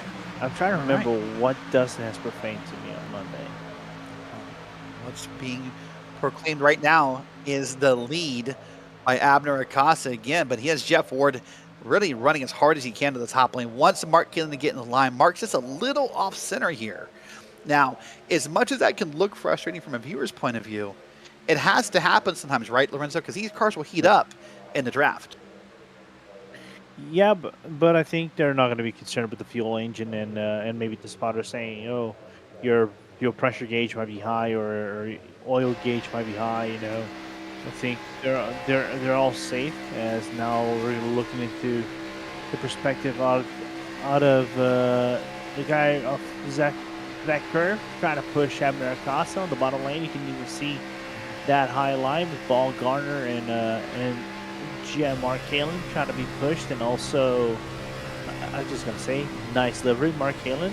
If you ain't first, you're last, and try to survive the whole ordeal. Yeah, right now here is Jeff Ward. I believe, Now. up there. Yep, the Lexington's team. Now he's up to lead. He's the new leader, and I think he's led some laps already, but wants to lead some more here. Oh, little wiggle on the bottom on that yellow apron there. And that could easily have made chaos in this race. Yeah, luckily for him, didn't touch the burger into the yellow line. If that was a little bit further, then GG. GG for a lot of people indeed. Well, listen, we're 20 minutes in, 35 minutes to go. I would think within the next 10 minutes, that pesky word or phrase called pit stops needs to be discussed, because you can't pit by yourself at Daytona. You need to bring friends with you. No. It's a big like negotiation tactic to find out when to pit at Daytona. Yeah, someone needs to be the Barney of your thread. So let's see who's gonna play that game in a little bit. I think the max you can do is about 36 laps on the field on these QB cars. So we'll see how this one goes. Are you indicating that Barney and Rebel and Fred Flintstone were like negotiators? What just happened? Could be. Okay. The secret lives of the Flintstones, I guess, according to Lorenzo Bonder. I don't quite get it, but yeah, sure. No, but more importantly, I have one question though. Okay. Okay, Jeff Ward is leading. Yeah. If I take Lexington as Kentucky. Yeah, which it is. That's correct. Okay, cool. University of Kentucky. Is the Kentucky basically natives are going to be happy that he's winning, but the Florida fans probably would be sad to see a Kentucky driver win because of the ACC rivalry? I mean, first off, in American sports, the ACC is not exactly well, it depends on the sport. So for college football, no one cares about ACC. For college basketball, yeah, maybe. But we're in Florida, and that's not the ACC, so I think he'll be okay. SEC, I mean, I think.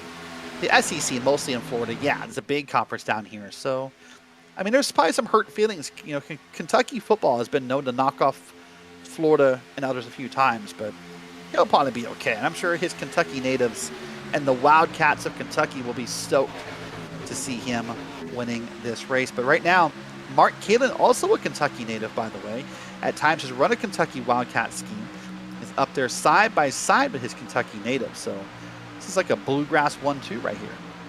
And also, I was going to ask, isn't Abner from Florida? I do not know the answer to that question. Actually, we can probably get a research monkey on that question and get back to us. I do not know where Abner Acosta lives. I'm not sure. His region, according to iRacing, is Hispano-America, which could be the parts of Florida or other areas. So we'll have to get some, yeah, right. We'll have to get some work on that. We'll have to get maybe our race spotter Nicholas Hunter can do some work here for once and tell us here where Abner Acosta is from. That's Puerto Rico, actually. So yeah, he's Puerto Rican.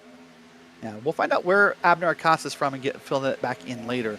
But here we are, less than 32 minutes to go. A beautiful race happening here. That top lane has dwindled down to 4 cars, but they are persistent. It's been almost the same 4 cars. It's Kalin, it's Ross Cato up there, and a couple others are kind of drifting in and out as the race goes on. Now, there's Blake Reynolds again. There's a name we've seen up top throughout the night. Now, sometimes, Lorenzo, a driver has a favorite line, the top or the bottom.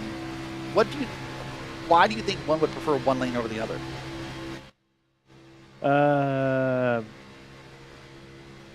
It depends. I think historically speaking, there was which year of eNASCAR the bottom lane was actually everybody's preferred lane because the cars had more grip to ride on the top lane because the track buildup gave more wind drag and therefore more grip into the top lane. I think it was like 2022, but I cannot say for sure. But it goes from race to race, to be very honest. I'm more of a bottom lane guy. Safe lane is a lane that I work best. It's easier for me to work on. But I think it goes on a more general sense of what you want to do. And which daytime condition you really want to be running on to get a better advantage of your car and your setup. We're looking on board with Doug Evans. He's right there behind his son, Jeff. These guys have helped each other win at Super Speedways before, so they're no strangers to victory here at a Super Speedway. But I'm going to go back to that. You said the bottom lane was the safe lane. What makes you think the bottom lane is the safe lane? Because if you spin out of the car, especially in the corner, tends to naturally go higher after 2 seconds, you can save yourself. And also you can dip to the apron a little bit to the grass, avoid crashes. Over here you can also go to the service area and save yourself as well. So that's why it's my preferred lane.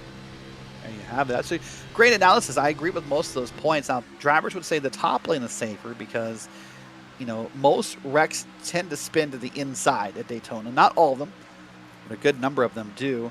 And also, they'll argue you get better runs on the top lane out of the corners, and you do.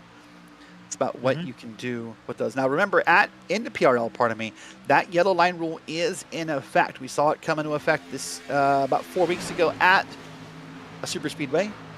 And we had to have a driver in a post-race review for passing into the yellow. So that will happen here in this race. But right now, Mark Kalin still leads with Jeff Ward to the inside as a Bluegrass 1-2. Blake Reynolds again to the top. Blake Reynolds again 3 wide.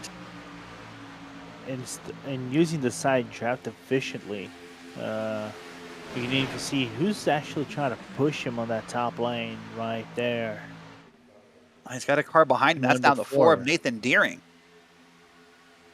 And now the question is, does Kalin move up? Yeah.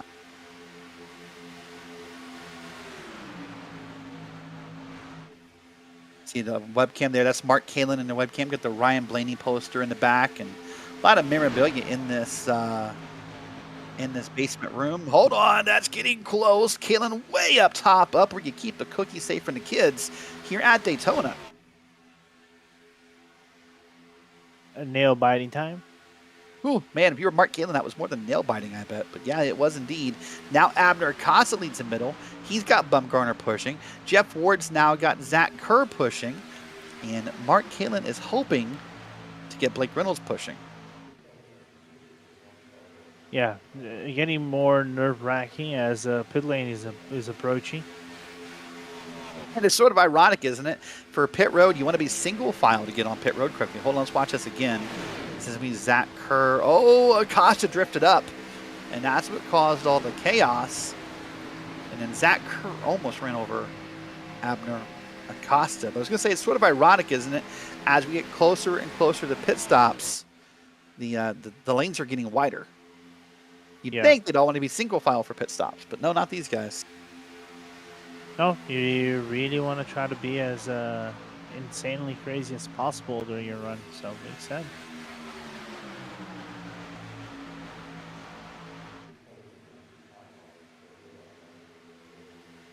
All right, let's watch this. Here it comes. Pit stops right now. Look at them spreading out. 2, 3 wide into pit road. Oh, there's some cars fast. My goodness. Let's watch for the black flags in the scoring system. Mark Kalin has one. Nick McLaughlin has one. Daniel Knight has one. So 3 black flags in the first round of pit stops, all for speeding. Well,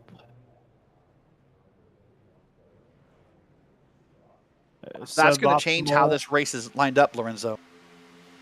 Yeah, suboptimal first pit stop for everybody. And especially for those 3. They're going to come back down, either be held in their boxes, more than likely, would be the penalty. Be a long stop for those 3. So they're going to be out of the race short of a yellow flag. Now as we come out of turn 4, here comes some more. I think I saw Knight go down. Zach Kerr went down. Basically now there's only 3 drivers left. Acosta, Cato, and Bumgarner. In this second round of stops, no black flags that I can see, Lorenzo. So these guys are good.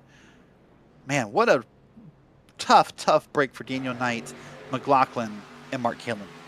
Yeah, fortunate to see that. But to be very honest, that was kind of predictable. So good to see they actually kind of kept it clean.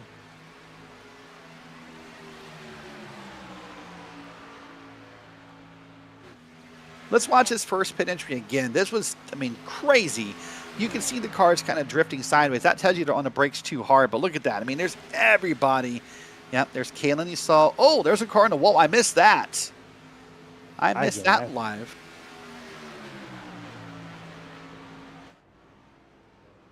And then what's got to be a weird moment here, Lorenzo?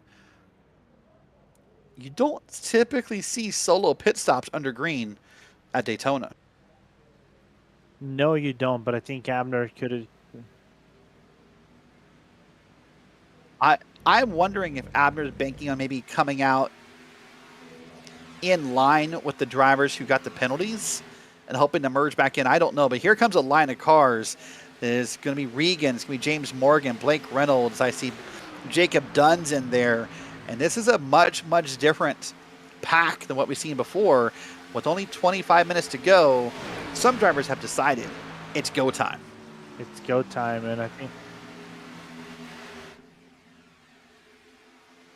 what is going to be insane for Abner, I think, is saving himself the trouble of, avoiding all the drama of trying to find yourself in the lane and maybe shooting himself.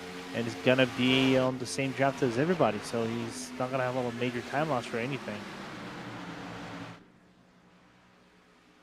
Well, for the moment here, we'll see a little bit of smaller packs coming back together. But right now, this is Bumgarner and Ross Cato, the last two drivers not to pit. Any moment now, they've got to be ready to make that move here because they've got to be really pushing the edge. They're, I guess, hoping for a yellow. But frankly, even in super speedway racing, Lorenzo, I don't quite understand. Let's watch Nick McLaughlin here. This is his pit entrant. Man, there's the contact with the 17. That helped lead to that issue. So McLaughlin got it worse, Lorenzo. He had the penalty and the wreck. If you're going to fail in style. There you go. Well, here is Bumgarner and Cato right now just behind two cars that are trying to stay on the lead lap. And as Cato now, what Cato's done is he's got himself now in and behind these cars, and he's hoping maybe to save a little bit of gas, go a little further. But here's the big pack. It's Regan, Reynolds, Morgan, Sink, Dunn, Holly, Lowendick, Evans, basically the rest of the field. Now, right now, they're 41 seconds back, but that will change the moment that Bumgarner and Cato pit. This will be your leaders. Yep. Let's see how this will break down in a little bit.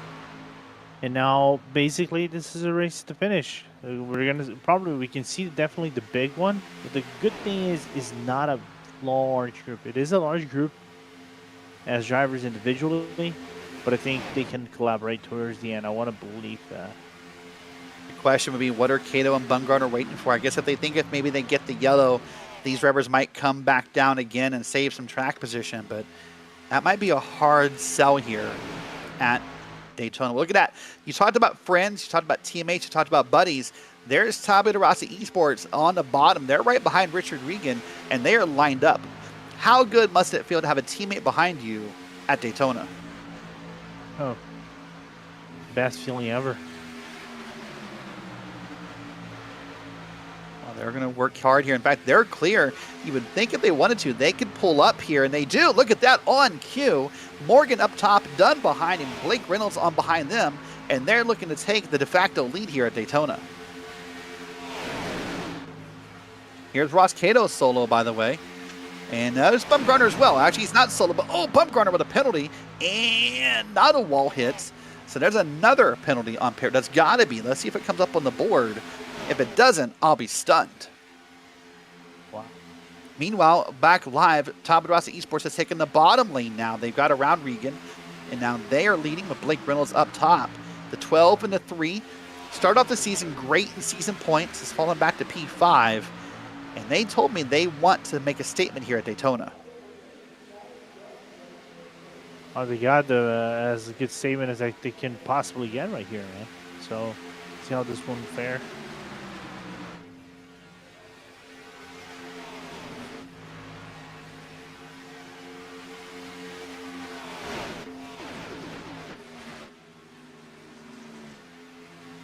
never got a penalty per the scoring system, but I mean, he got really wildly loose there.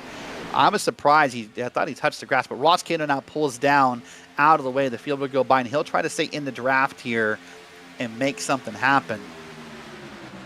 But here we are, 20 minutes to go around Daytona. So probably about 22, 23 laps, I'd guess, left on the board if we stay green. So lots of time for drivers to make something happen. Here's Richard Regan. He wants to make it happen. He'll pull up in front of one of the Whataback cars, I believe that is. That's Ted Lowendick. And he'll try now to get to the front. Yeah, right now I think we're going to have more lead swaps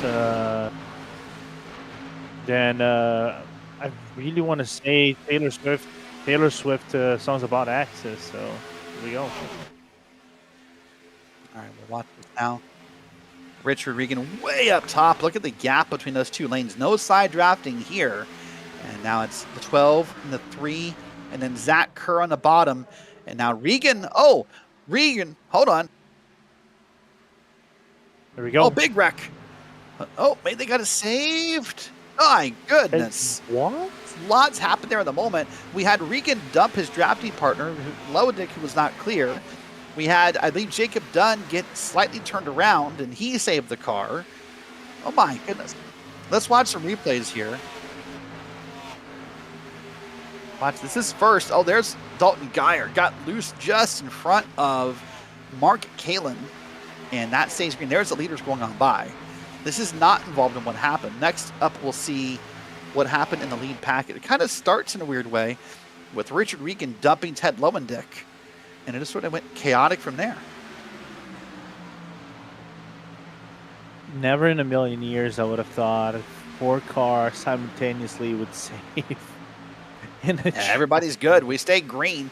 We've been green this whole way at Daytona, by the way. No cautions yet, knock on wood. Now, this is not the battle for the lead. This is going to be on back. This is P9 on back right here with James Morgan and others. This is your leaders. So right now it's Lowendick, Reynolds, Thomas Sink, Bradley Holly, Jeff Evans in that pink car. That's your top 5. Still got some lap cars in the way here, so this is going to be a little weird to work out. That's Mark Kalin up there, by the way. He was a leader in this race, Lorenzo, before that black flag on pit road. Here's the replay, by the way. Watch this. Watch that 3 car. Morgan got loose first, and Morgan got loose in front of his teammate. They both got loose in front of Zach Kerr, and it's like nothing happened. How in the hell do you do that? You know that game of you passing it, kind of like pass the torch of sorts, like you spin, no, you spin, no, you spin, no, you spin. Yeah, it's like playing like draw 4s and Uno, right? You just kind of keep playing them around this corner, you know. Watch this again. Oh. So Morgan got loose. Morgan got Dunn loose. Dunn blinked. Kerr got loose. Deering got in between them, and we're okay. That, I'm telling you right now, that blink and that connection problem saved everybody from this being worse. I'm just telling you that right now. Oh yeah, 100%. I'm with you 100% on that statement. So let's reset this field. Your top 2 cars right here. That's Mark Kalin. He is not your leader. He is trying to fight going another lap down or a lap down. There's a car behind him in the same spot. Then your leader, Ted Lowendick, who's now moved to the top here in front of Blake Reynolds. That is your leader. One more time, let's watch this. This is from Morgan. He gets loose first. He causes Dunn to freak out. There's a little contact. My, oh my. That's got to be an iRacing. I mean, that's both a top 10 and a not top 10 all at the same time. Because getting your teammate loose at Daytona is not exactly a top 10 moment. No, it's not. But saving the car is definitely a top 10 moment. Easily. It's top 10 worthy at Daytona, but 4 cars at the same time saving their cars at Daytona. Sign me up, man. This is worthy. As we said, this next season, this turns into a truck league. 43 trucks is what's signed up currently. That league is full to the brim. So when we go to Talladega in season 4, there'll be 43 trucks all fighting for a spot, Lorenzo. It's going to be good. It's gonna be really good to watch that. I'm excited for it, and I know everyone else is as well. That'll happen here on RaceSpot. So once again, Mark Caitlin and the 17. These drivers are not batting position. That's Daniel Knight up there in the 17. It's Ted Lowendick right there is your leader. 15 minutes on the board. It's getting closer and closer to that moment. Everyone's getting a little bit more excited. The speeds are picking up. The excitement's picking up. And look at this. There's that second pack. This is not how you catch someone. Ross Cato's now in the way. My goodness, Lorenzo. They're not going to catch anything racing like that. No, they're not, and you can see I saw the gap like widen up a little bit. If you really want to catch someone, I wouldn't say go side by side. I would probably stay one abreast one another. Why would you be sharing top lane and bottom lane? Kind of like makes sense what they're doing, but it's playing a very dangerous game, in my opinion. Well, not as a dangerous game, but typically the rule is, being in line in that draft will carry all your speeds a little higher. That's just how science works. It's how aerodynamics works. But when you want to break apart that pack, you're killing that, especially when your leaders are too wide. Maybe you can gain some time. Right now, that pack on back, let's take a look here. That is Ross Cato on back. They are 4 seconds back. They have a lot of time to make up here if they can. And with this lead pack being too wide with 2 lapped cars leading it, they could do it if they wanted to, I think. Yeah, 100%.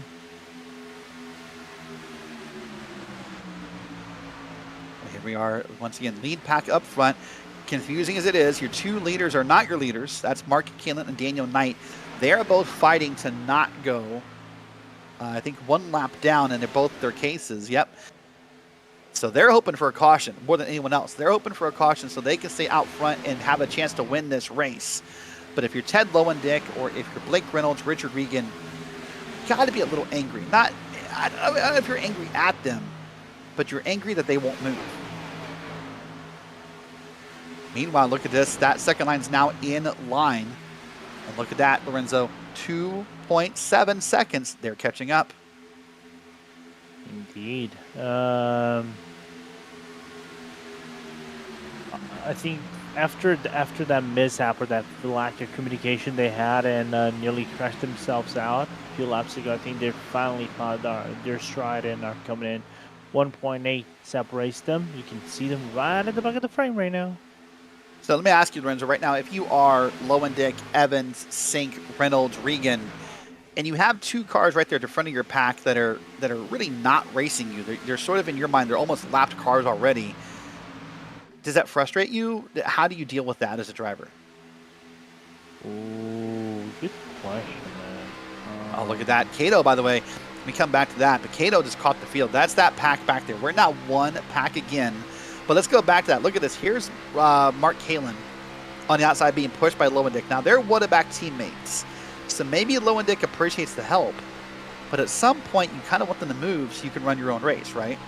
Yeah, 100%.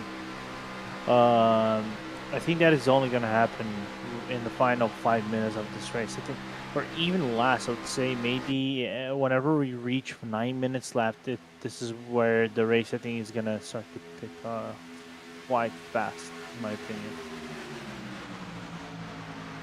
Well, you mentioned it earlier, and we're just about there. We think about 8 to 9 minutes would be what we effectively call the point of no return. That means if the yellow flag comes out, we don't think there would be enough time to get everyone around, pitted, and complete that yellow flag process. So we're not too far from that, but right now, here we are. We are live here on RaceSpotTV.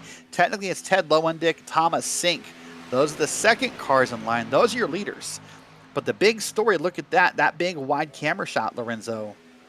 We're 1 pack again. We're 1 pack again, and the fun begins one more time.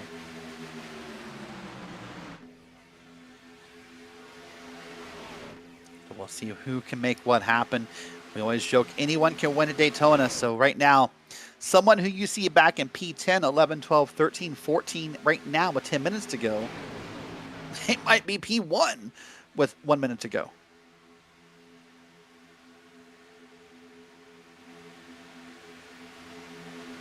Just wondering who would be going aggressively at this point of the race whenever they cross the line next lap. I mean, listen, you know, for better or for worse, when you look through the names, Lowendick's not known to be aggressive. Thomas Sink, a bit of an unknown. Richard Regan at times known to be aggressive. Blake Reynolds known to be aggressive. You know, so Bradley Holly can be aggressive. So who knows? Abner Acosta can be aggressive. So there's so many aggressive names up here. And aggressive's not a bad term. Aggressive is not reckless. It just means that you're willing to do what you need to do. Oh my gosh, look at those eyes looking back at you. If I had to draft that 72 for a while, I might get unnerving. I probably wouldn't fall in love, but And here's Blake Reynolds, just waiting for that moment. Blake, of course, now part of Nitro Circus, a team he has taken up affiliation with since leaving eNASCAR, and has done great work for them. Having a blast, he said, with him when we talked to him a couple weeks ago. Nice. But I am a little stunned, Lorenzo. I am stunned that here we are, 9 minutes to go, and we're only 2 wide. Easy, young. Take it easy, young grasshopper. Easy. It's all a matter of. Well, I said that, but look at that. Now they're not through wide. Now they're 3. Four. Hold on. Oh, keep it in there. Keep it in. No wrecking. Jeff Evans, Zach Kerr, and others. Jeff Evans in the wall. Jacob Dunn, I'm hearing, in the wall. My goodness. Well, that's going to change everything. Now the clock is ticking. Mark Kalin will get his lap around. Daniel Knightwick to go around. Now that clock ticks. I don't know if we go green again. This is going to be really close, Lorenzo. It should, and I think that is going to be a green-white checkered, in my opinion. It might just be a green checkered. I'm not sure that if we get anything, because in a timed race, we don't get a green-white checker. We're going to get whatever the timer gives us. It might be green and done. Green, white, checker, because the green and white will be in the same lap. Therefore, I am right. All right. Well, here's the 37 up on the wall, and then behind him is where that wreck occurred. The 37 got in the wall, made everyone nervous, but then I think Jeff Evans made contact with someone in the background and just sort of went. By the way, chaos Derek, from there. Yeah. Or we're gonna keep looking at this replay. Derek, be careful what you ask for next time. Oh, I mean, this is Derek's fault. That's fine. Listen, I said I was surprised. I didn't say I wanted the wreck. I was just surprised. But then you're right instantly. That was the view right there. Here's Jeff Evans in the middle. He makes contact with Zach Kerr, who comes down a little bit, and then it's just on from there. That's Jeff Ward, I believe, we're on board with. I think that's who that's going to be right there. That's Mike Knight, part of me. Yep. But Yeah, then again, right. Well, I'll relieve you of 100% blame, because you do deserve the blame, right? I mean, sure. I called this, like, maybe with 8 minutes to go, this race is going to get crazy because they want to move up the field and things like that. Question is, who's going to be moving next lap? It's a matter of where and when. I was right in the middle of my sentence when that happened. So I'm not that far off. I've wonder if the number 37 actually moved up into the wall of being spooked by Blake going in the mid lane. Yeah, maybe so. By the way, a sign that drivers think this will go green again. I see at least 4 cars on pit road getting gas and tires. Not that tires is the ultimate factor here at Daytona, but there's an interesting camera shot. There we go. So there's even more cars. There's Jeff Evans down. He's damaged. So I see at least 4 cars. I mean, Jacob Dunn went down. James Morgan went down.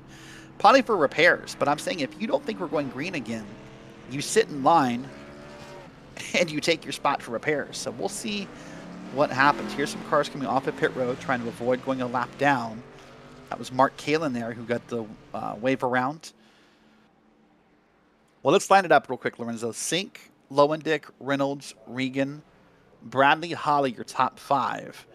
And then it's Abner Acosta, Cato, Colton Lane, Doug Evans, and Adam Zemke, your top 10. So very different names. Let's watch this again here. This will be from looking on back through the field. This is from McLaughlin. Oh man, that's a part of super speedway racing that's so hard. It happens so fast. It's hard to say, who did what or who caused what. It is they made contact. Yeah, unfortunately, I don't think there's anybody you can blame right there. It is just what Well, it is. It is unfortunately, rough, man. yeah, unfortunately, it sounds like Nathan Deering's night is done. We'll see other people. I see both Tabit and Rasa cars still on pit road, so I believe they would now be scored a lap down. We can take a look at that and see in a moment how the pylon looks here. But right now, this is going to be interesting. Taking a look at the pace car. Lights are still on. Just under 5 minutes here. Let's take a look as we come across the line. We get a look at the pace car. Lights are off.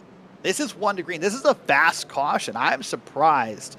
I really thought, Lorenzo, if we would have got this cleaned up, that maybe we'd be like 1 to go. But no, I think we're going to come around here again with 2.5 minutes to go. That's at least a couple laps. Well, well, well.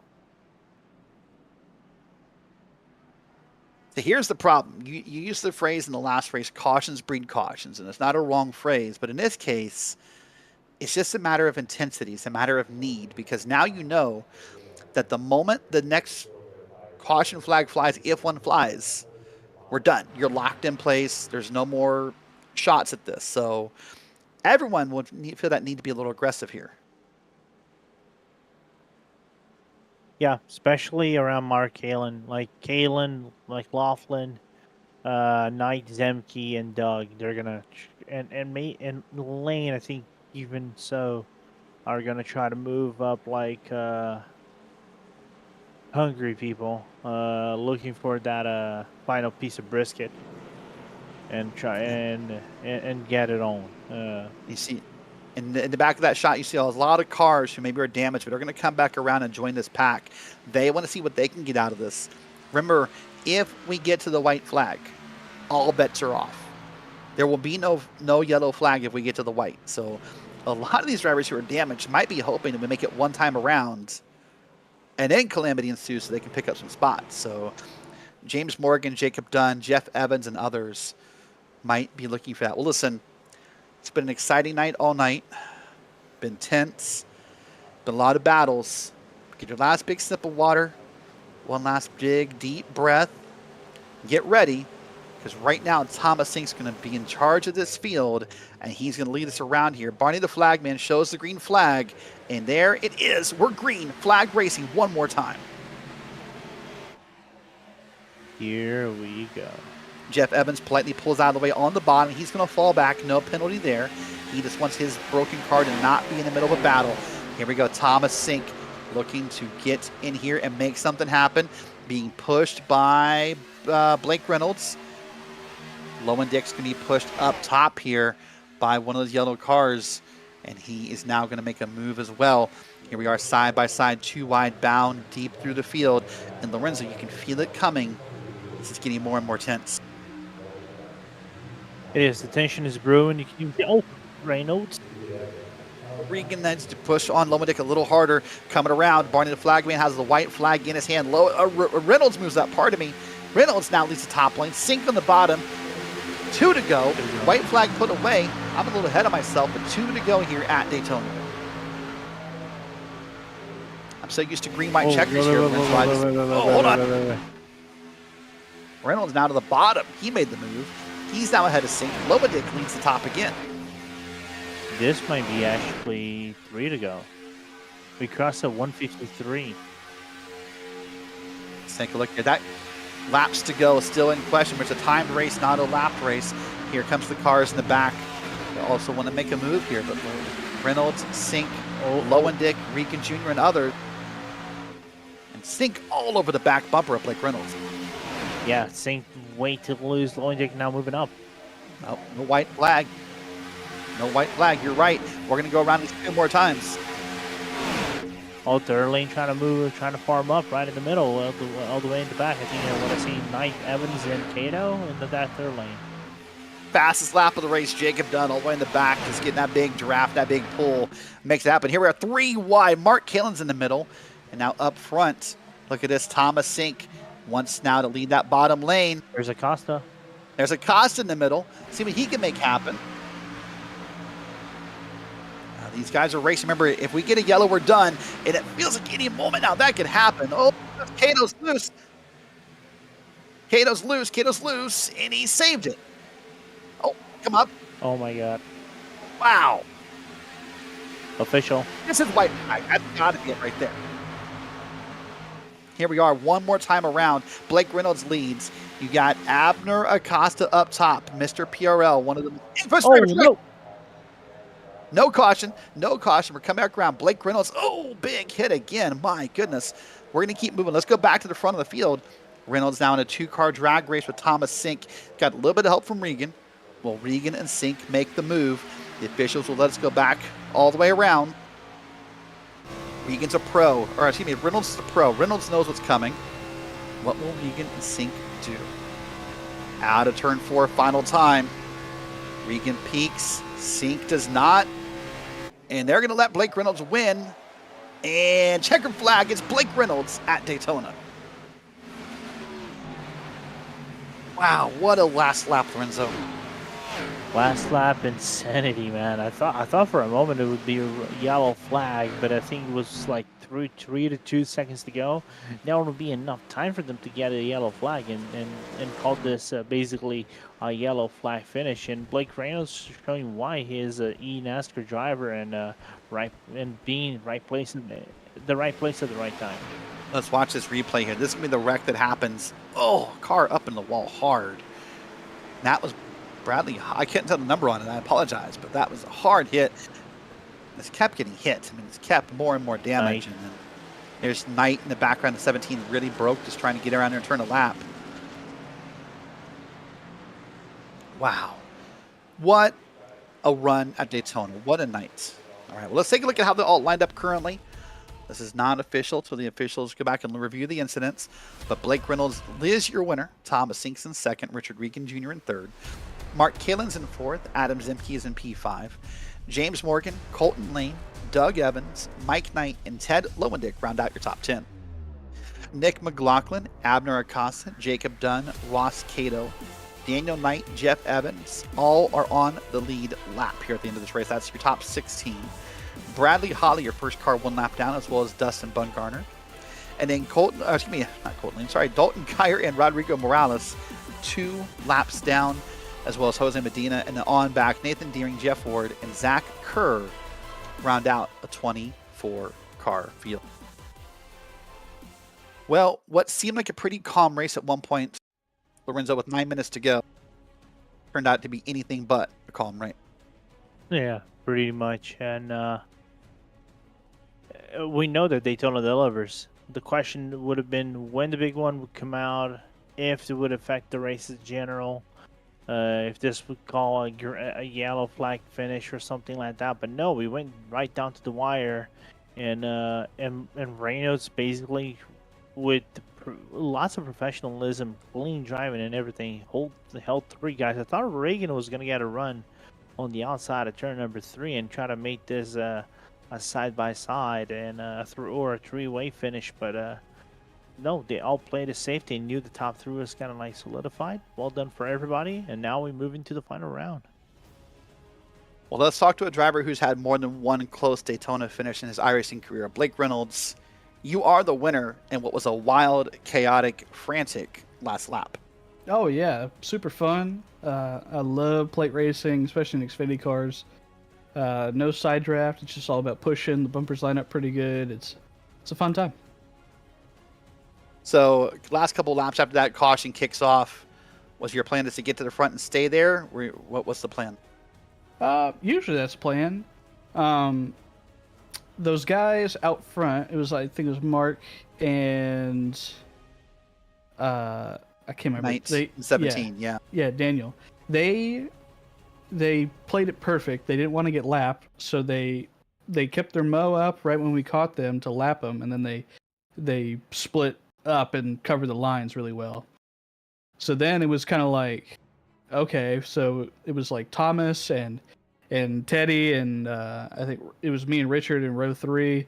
So we really couldn't go anywhere, or at least I didn't want to go anywhere yet. And then, yeah, the caution happened. I forget who got up there and got in the wall, but I kind of caused a check up, and then caution comes out, and I was like, okay, I will send Thomas to Jesus.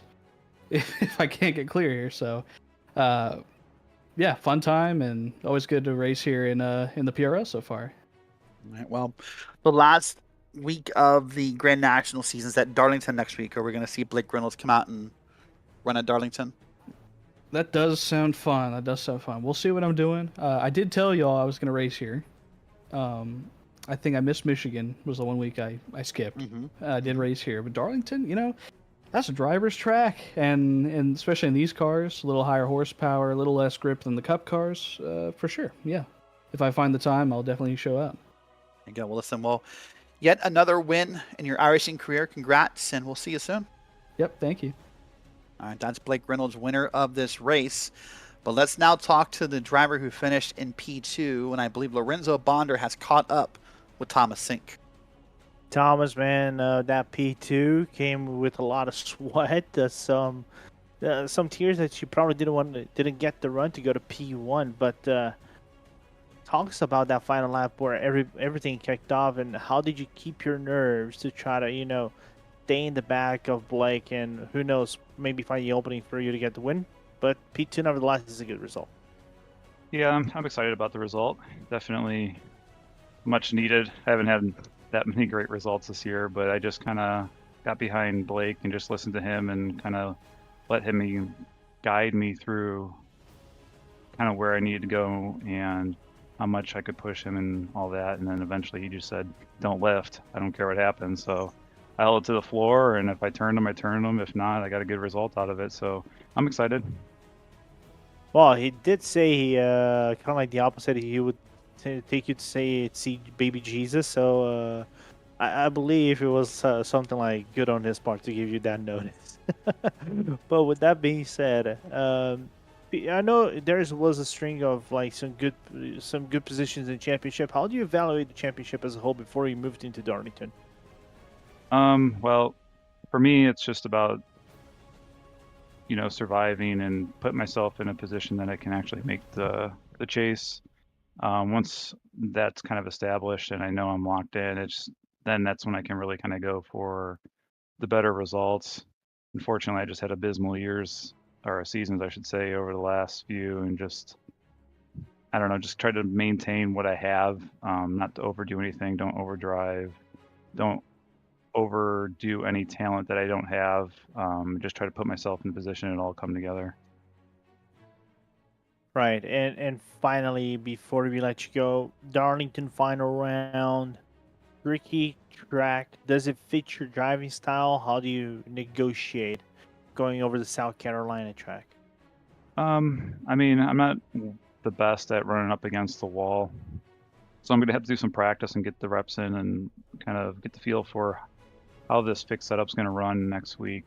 Typically, I think it's usually on the loose offside, so you'll be able to run kind of in, but if you use too much throttle, you get this like loose type condition and you're basically drifting through the corner. So I think next week's just going to be a lot of practice, learn what the track is under this current patch, and just again try to maintain and put myself in position and hopefully maybe get a win. But we'll see. A top 10 would probably be my goal.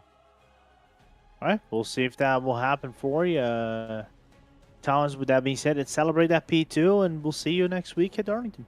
Thank you. I want to do a shout out to my wife real quick. She came running in the other room and kissed me and said, you should have passed him. You should have gave him more. So she's my biggest fan. She's in the room. I hear her chuckling right now, and I just want to say I love her and thanks for supporting me. Right on. All right, well, that is Thomas Sink. Pardon me. He finished P2 tonight. Now let's catch up with the driver who finished P3, Richard Regan Jr. Richard, I know at times that it's hard to find the appropriate words to use in scenarios, but how do you describe tonight's race? Chaotic at times. So coming out of turn 4, the wreck has happened. You're coming there, behind Reynolds, behind Sink. Was there any thought to just going for it, or were you just happy with P3, or what happened there? Well, so, it's pretty much a given. Like, there's like a 90% chance that no matter what league or if you're running official or whatnot, that there's probably going to be a huge wreck on the last lap.